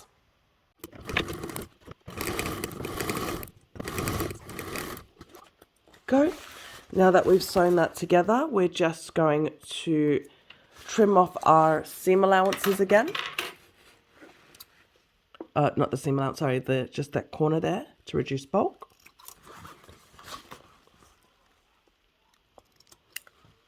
And then to flip it right sides together. Sorry, flip it right side round.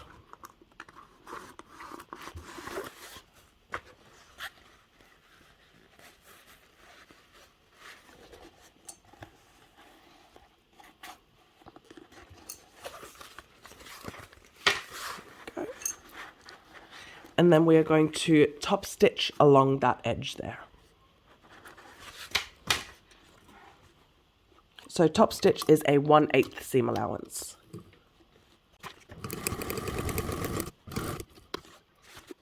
Okay, so we've just sewn that card slots to the lining piece and top stitched it. So now what we're going to have to do is we have to bring it up. So flip it back over to this side. And the way to work out the height, so Jassy has given us measurements, but I find the easiest is to actually just get the back panel, put the back panel down first, line up the top of your lining with the top of the back panel. And then what I'm going to do is I'm just going to line the bottom of that card slot with the bottom of the back panel.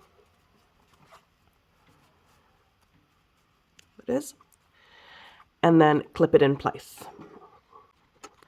And then now I'm going to unclip this so that they're two separate pieces again. And what I'm going to do now is I'm going to baste this down, just right down here, just to hold it in place.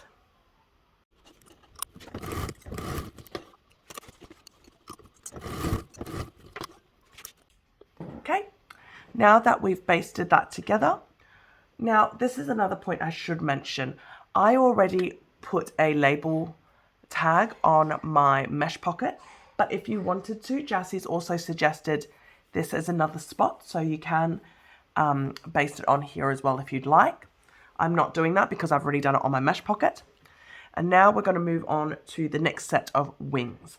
So we're getting our wing pieces, our side wing pieces. Make sure you know which side is for which. And what we're going to do is we're going to line them. We're going to have them right sides together with your lining panel, just like that. We're going to clip it on, and then we're going to sew along those two lines at a 1/4 inch seam allowance.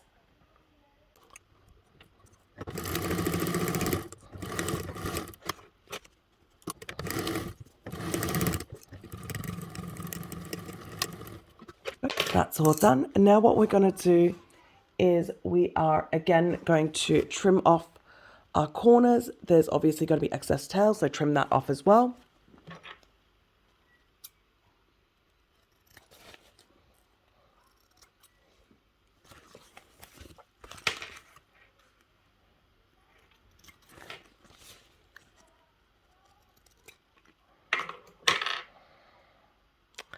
And then we are going to flatten our seam. And then we are going to top stitch along those seams as well.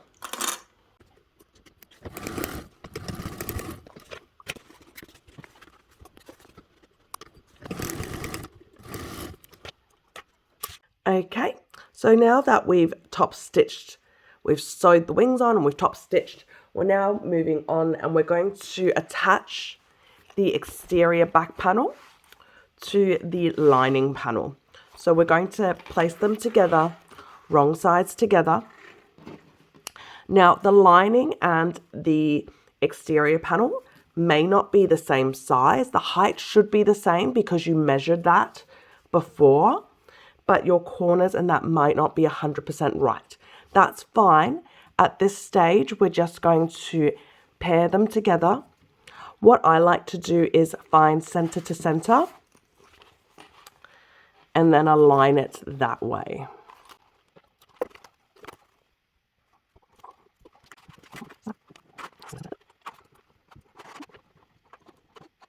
Go. And what we're going to do now is we're going to baste all around the whole edge with a 1/8 seam allowance.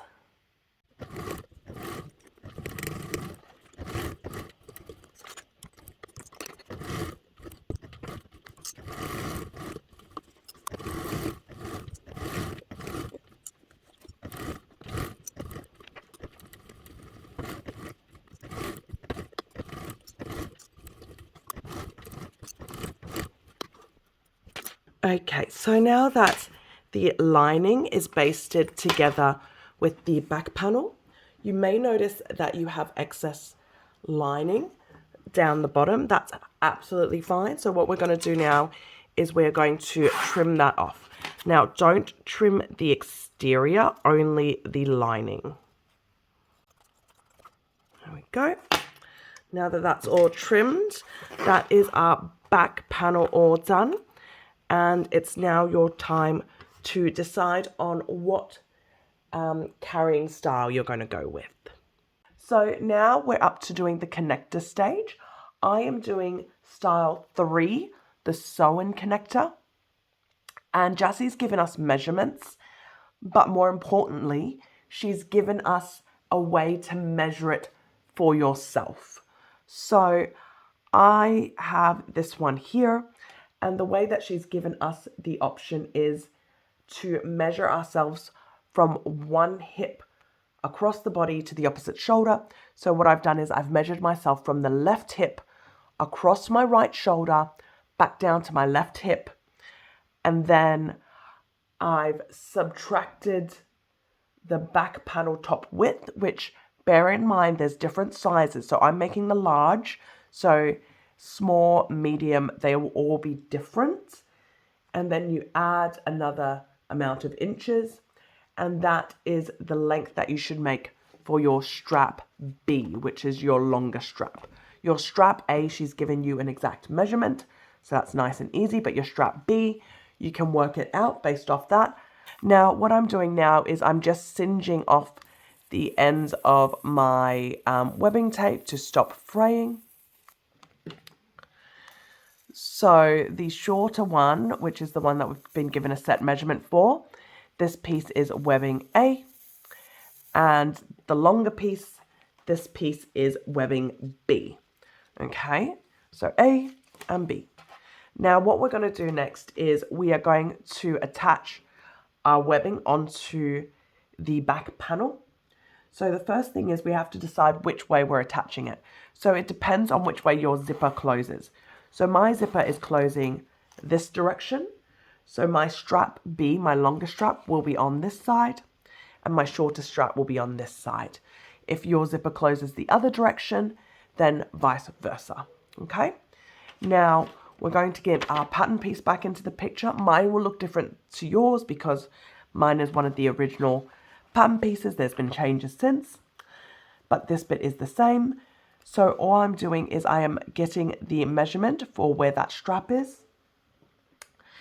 And then I am following that angle, and my strap will be sewn on right there.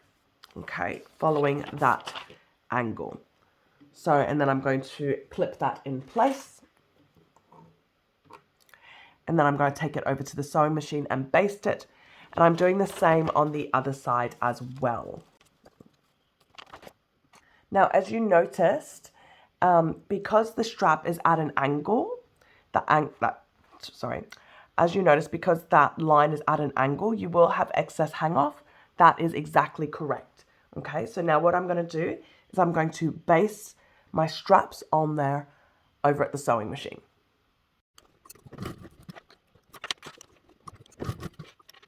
So that's my straps basted on. Now, just to make it easier on these next steps, I do suggest, if you can, just kind of fold your straps out of the way, get them nice and small and tucked out of the way if possible. Just makes the next steps a little bit easier. Okay, so this is for if we're doing the style 2, which is side connectors. So what we'll need is, of course, our side connector tab, which is our piece F, just one piece of that, as well as our 2 D-rings. We're also going to obviously need our back panel, and we're also still going to need our back panel pattern piece, just for that little nook there. So let's get started. Okay, we're going to get our side connector tab. We're going to mark a line straight down the middle. We're also going to get our double-sided tape. Just going to stick right down that line. If you're not a cheapskate like me, you would stick one on either side of the line, but double-sided tape is expensive here in Australia, so I just do one little bit right down the center. And then we're going to fold the long edges in to meet that center line. And what we're going to do now is we're going to take it over to the sewing machine and we're going to top stitch the whole parameter with a 1/8 seam allowance.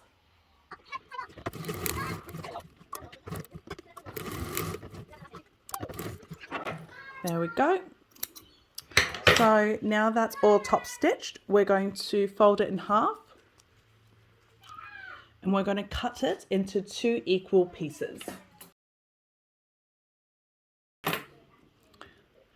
And then we're going to insert our D-rings. And then we're just going to baste it closed.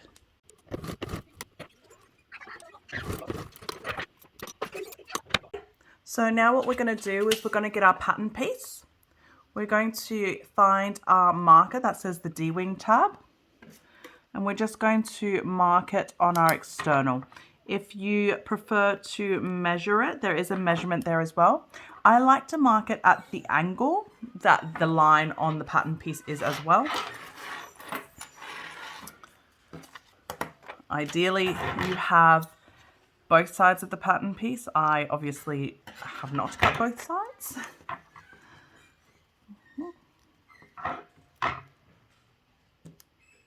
Okay. And what we're going to do now is we are going to baste our D-ring tabs onto that as well. And what we're going to do is we're going to angle it so that it lines up with the line on that pattern piece. So it's slightly angled. Jassy calls it downwards. Yep, so it's this direction. And we're going to baste that on with the sewing machine on both sides. So same on this side, except I've angled this, yep. Right way, here we go.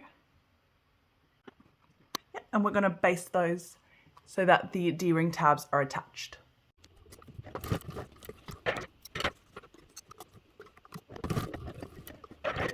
Okay, so now that we've basted our D-rings on, we're going to follow on to the rest of the instructions, which is the final assembly, which is the same for all different methods of the connectors. Okay, we're now up to the final installation stage. So here's an important note. If your zipper tape is longer than your fabric, what we're going to do is you're going to use a pen to mark a line on your zipper tape. where your fabric is, and that's where you're going to line your fabric up to, okay, instead of the zipper tape. Do not cut the zipper tape because that damages the structural integrity of the tape, okay?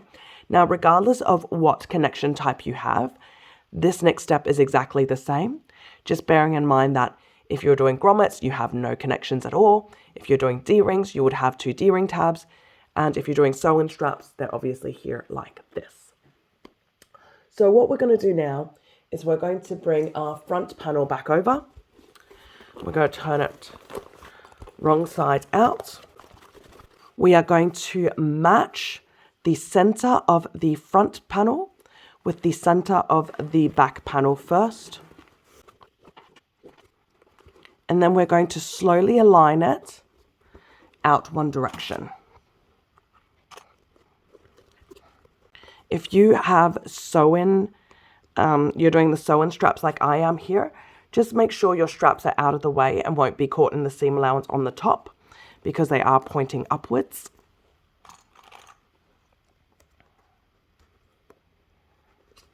Okay. And your edges should line up perfectly just like that.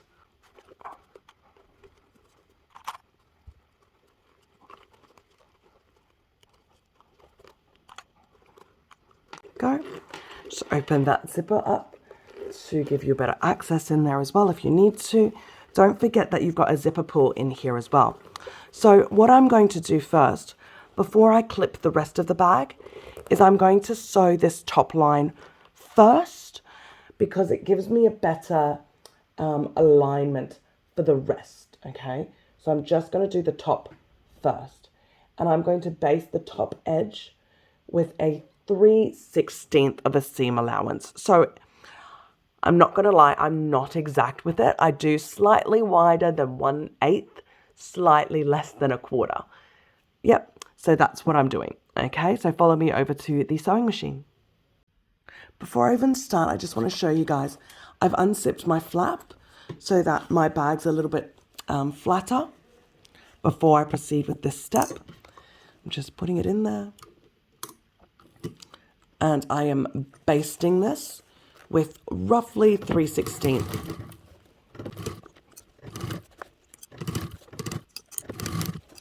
Now, just bear in mind, this is a zipper tape underneath here, so your zipper pull might get in the way of how your stitches are going. So just move that out of the way when you can, just to stop your zipper pull from interfering with your stitches.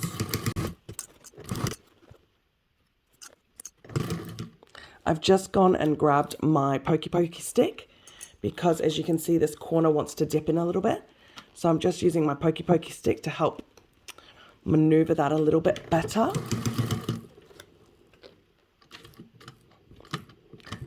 Now, you may notice I am a bit bulkier here as well. I'm just double checking it's not my webbing, which it's not. So if you need to use a hump jumper, definitely make sure you have a hump jumper on standby.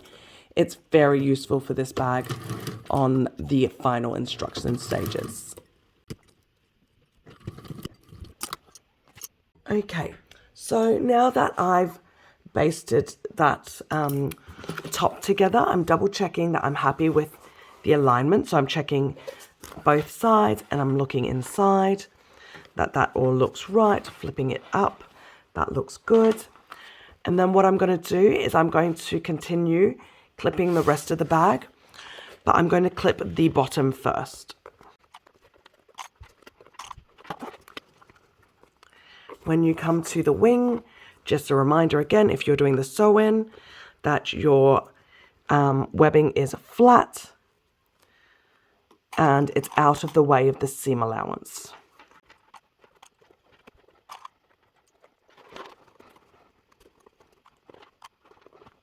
There we go. And then now I'm going to go in and I'm going to baste, starting from up here where I stopped before, all the way around the flap, down the base, all the way back around, with the same 3/16 seam allowance.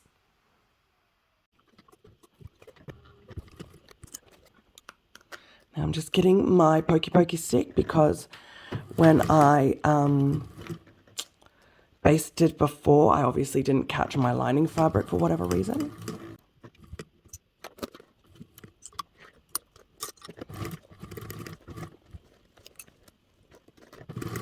Now, as we come to this bottom corner, it can be quite bulky because of this seam here.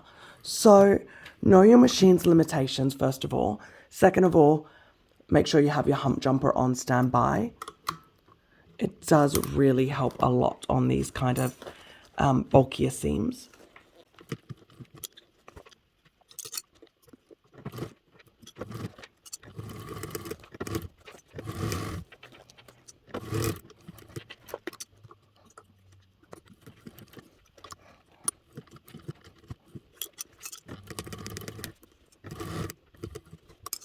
Again, as we come up to this section here, make sure your D-ring or your sew-in webbing is out of the way, flat, whatever it needs to be. And we're now back to the top. Okay, so I've just sewn the front and back panel together. So what I'm going to do now is quickly double check that I'm happy with everything. Obviously, I was sewing this side up. So the main things to check for is if you're using sew-in webbing, that your webbing hasn't been caught anywhere that it shouldn't, that it's flat where it's supposed to be. Your connectors are in the right space if you're using D-ring connectors. The other thing to double check is your corners here, that there's no bumpiness, everything is nice and smooth. There's no jump stitches, missed stitches, which there isn't. So I'm happy to continue on. So now I'm going to move on to the last stage, which is binding. So before I begin binding, because I am using sew-in connectors, so I obviously have them sticking out a little bit. So what I'm going to do is I am going to trim them so that there's nothing sticking out there. Now, because this is webbing that I have trimmed as if any webbing, whenever you cut it, you are going to want to singe it. This is just a fancy lighter. There we go. Okay, and now with binding, I use fold over elastic like I've said before already. One of the hardest things to work out is where to start your binding, because wherever you start is going to obviously be where you end, and it's probably going to be your messiest point. So you want to try and hide it as best you can. So for me, that's on one of the one of the wings, because your wings, when the bag is turned inside out, you can't see it. So I'm going to start from over this side, and I'm just going to clip that. The rest I'm going to pull and sew as I go. If you prefer, you can clip the whole way. You can double side tape it. There are various different ways you can do it, whatever works best for you. For me, it works best for me to just clip the start and then sew and pull as I go, so I can get the right amount of tension I need around the corners. Okay, so follow me over to the sewing machine. Okay, so we're coming over here to the sewing machine. Sorry, I should have mentioned before, we are going to be sewing the bias tape on with a 1/4 inch seam allowance. So again, mine's fold over elastic, and we're doing 1/4 inch seam allowance. If you want better tips on how to bind with fold over elastics, I do have a more in-depth video on my YouTube page, so please feel free to go and check that one out. On that one, I don't sound quite as horrible. I am battling a pretty bad cold, if it's not obvious, so I do apologize for the horrible voice. So I don't know if you can see what I've done there, but I've just started my stitches. I'm pulling as I go. As I come around to a corner, I give myself a little bit of tension and then bend my fold over elastic in place right up against the seam, and then I push it into place. And then with this hand, I smooth it right up against my seam to make sure I get a nice, beautiful finish.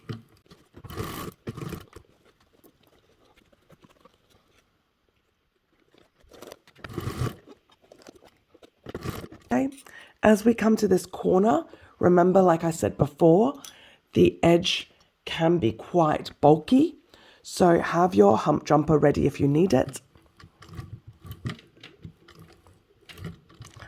I am slowly hand cranking this corner, A, because I want the accuracy, B, because my machine needs an oil. Sorry, machine.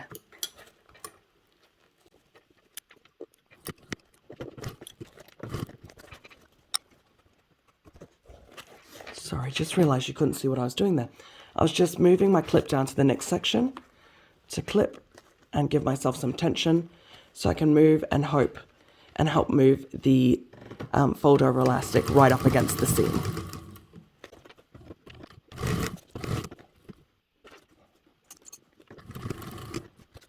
Okay, I'm coming to this corner again.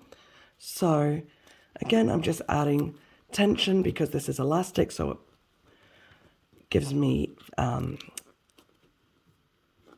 lot more maneuverability. Bending it, and then I'm just clipping around the edge.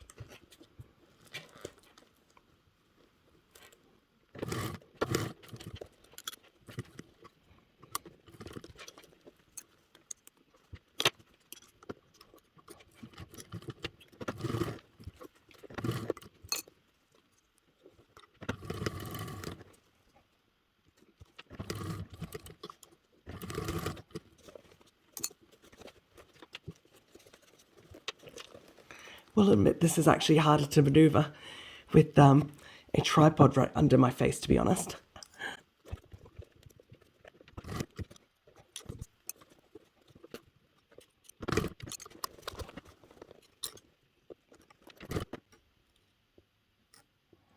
I'm almost certain this part here hasn't caught, so I'm just getting my pokey stick. I'm just trying to get that under there. If it hasn't caught, it's not a big deal. I can always fix it up later.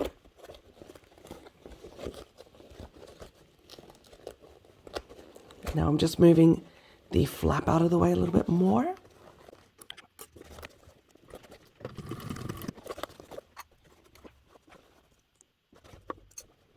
Bearing in mind again that you know where your zipper pull is down here. I'm going to move it this way, so I'm going to have to double move my zipper pull. Move that zipper out of the way now.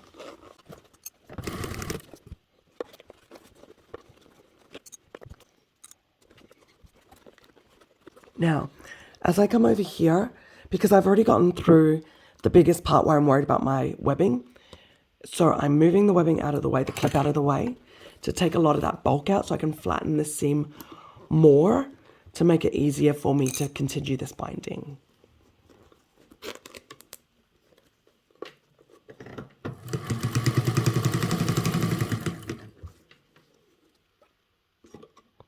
Okay, as I come back around to where I started, I'm just cutting off the seams there. Sorry, not the seams, the threads there where I started. And now that I know how much more space I need for the webbing, the binding, I'm going to cut it off here. Give it a quick little singe.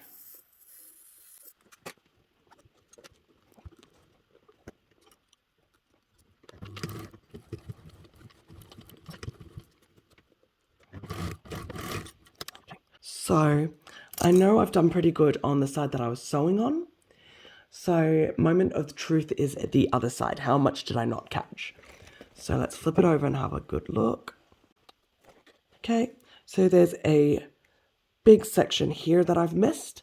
So I'm going to go back in now and fix that up, but I'll show you how I do that too. Okay, so this is a section that we've missed. So on the top side it looked nice, but on the bottom side I've missed this whole chunk here. This is why I've used contrasting threads so it'll be easier to see. I don't recommend doing this, by the way, unless you're doing a video tutorial. Best to always match your thread colors so that your mistakes aren't easily noticeable. So I'm actually going to go in the other way round. So I'm going to have the side that I missed on top now. I'm going to start a little bit further down from where I've missed.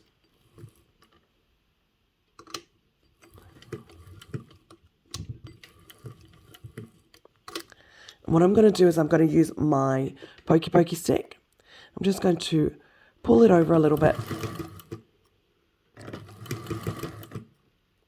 to make sure I go over it and make sure I've covered that section.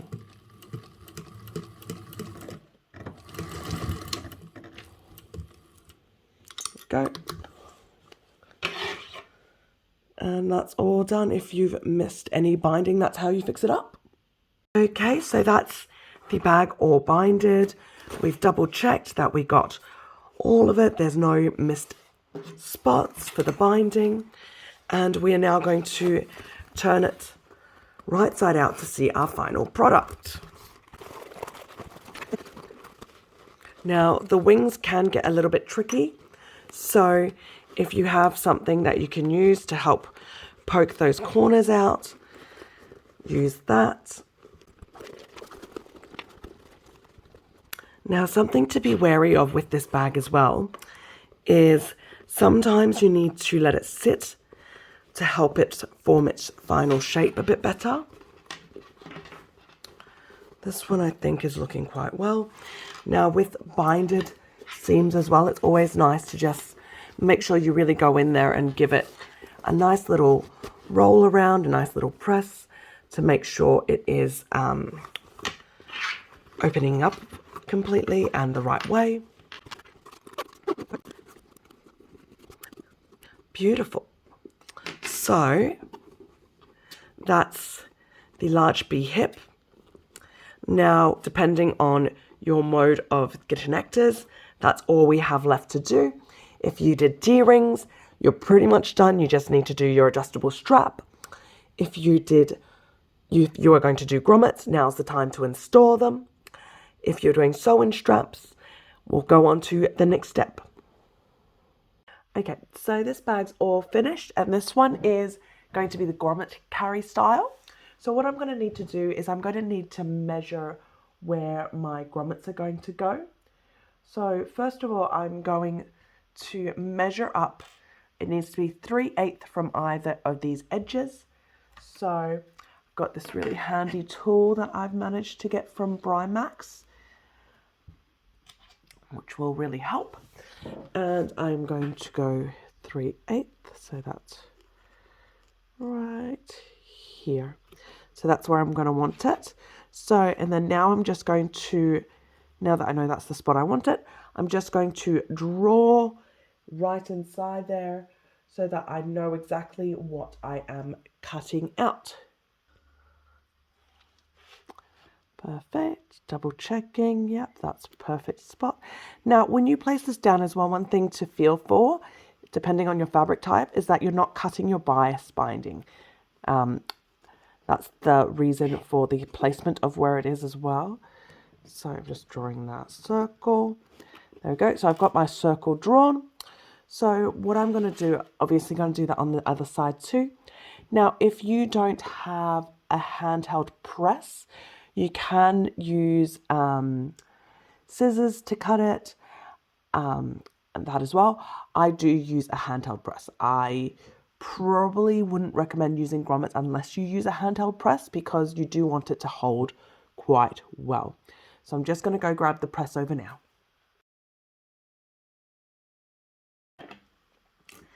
And then now we're going to set the grommet. Of course, we're doing this on both sides.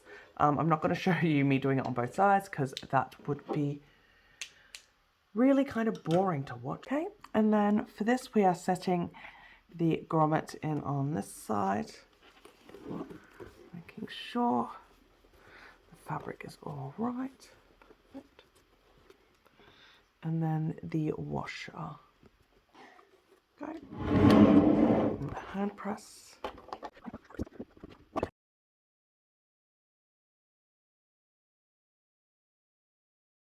And that is your grommets all finished. So you just need to finish your strap, your adjustable strap, and you can just attach that right onto your grommet holes. And if you did the D-rings, then now that you've birthed your bag, that is your D-ring bag all done. You just need to finish off your strap and your bag is all done. Okay, so if we are doing the sew-in straps, we're just going to be finishing off with the strap buckle now. So we're going to get our strap A, which is our shorter side, and we are going to put that onto the buckle cap, which is this part. So we're just going to slide it in. We're going to fold down about 3/8 of an inch, and then we're going to bring it back down just to close off the raw edges so there's no raw edges showing. And then after that, we are going to sew 2 rows of stitches just right there, just to give it a little bit more reinforcement. Okay, I'm going to clip that in place. Okay. With strap B, what we're going to do is we're going to slide in the slider first. Now make sure that your strap is not tangled in any way. Slide in your strap, your slider first, sorry. And then we're going to slide on our strap buckle. And then we are going to give ourselves a little bit more space here. We are going to slide our webbing back underneath through the slider and then back out again.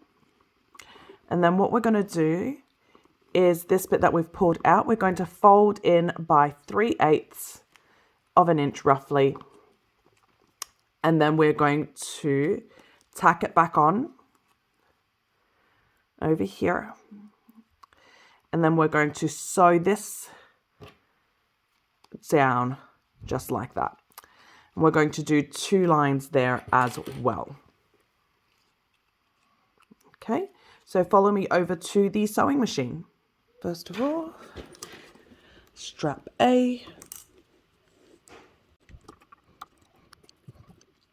Now, when you're sewing webbing like this, because it's quite a thick start, it's always good to just grab your hump jumper as well, just to give yourself a nice flat opening there.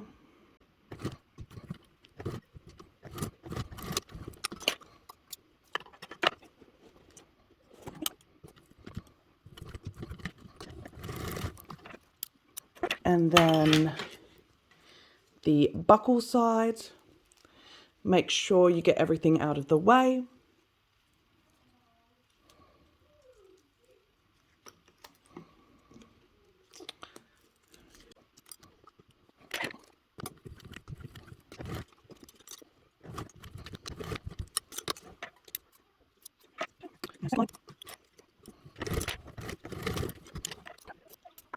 Go. And that is your sew-in connectors all finished. Thank you so much for joining me, you guys. That is Sewfisticated Craft Designs B-Hip 2.0. I've had a ball sewing this bag, and I hope you guys will too. I'm so sorry for my voice, and I hope I haven't lost you guys because of it. It's just this winter has hit us hard this year. But onwards and upwards. If you've watched a few of my videos, you may have noticed that there's been a few changes in terms of my angles and lighting. I'm upgrading my lighting gear, and I have played around with my angles a little bit more. Let me know what you think. If there's anything I need to improve, please let me know. As always, I value all of your feedback, and I do read them all, even if sometimes it takes me a long time to come back to you. I promise I will read it, and I will take it on board for next time. But that's me. It's Sam from Made by Ireland. Thank you, and I'll sew again with you guys soon.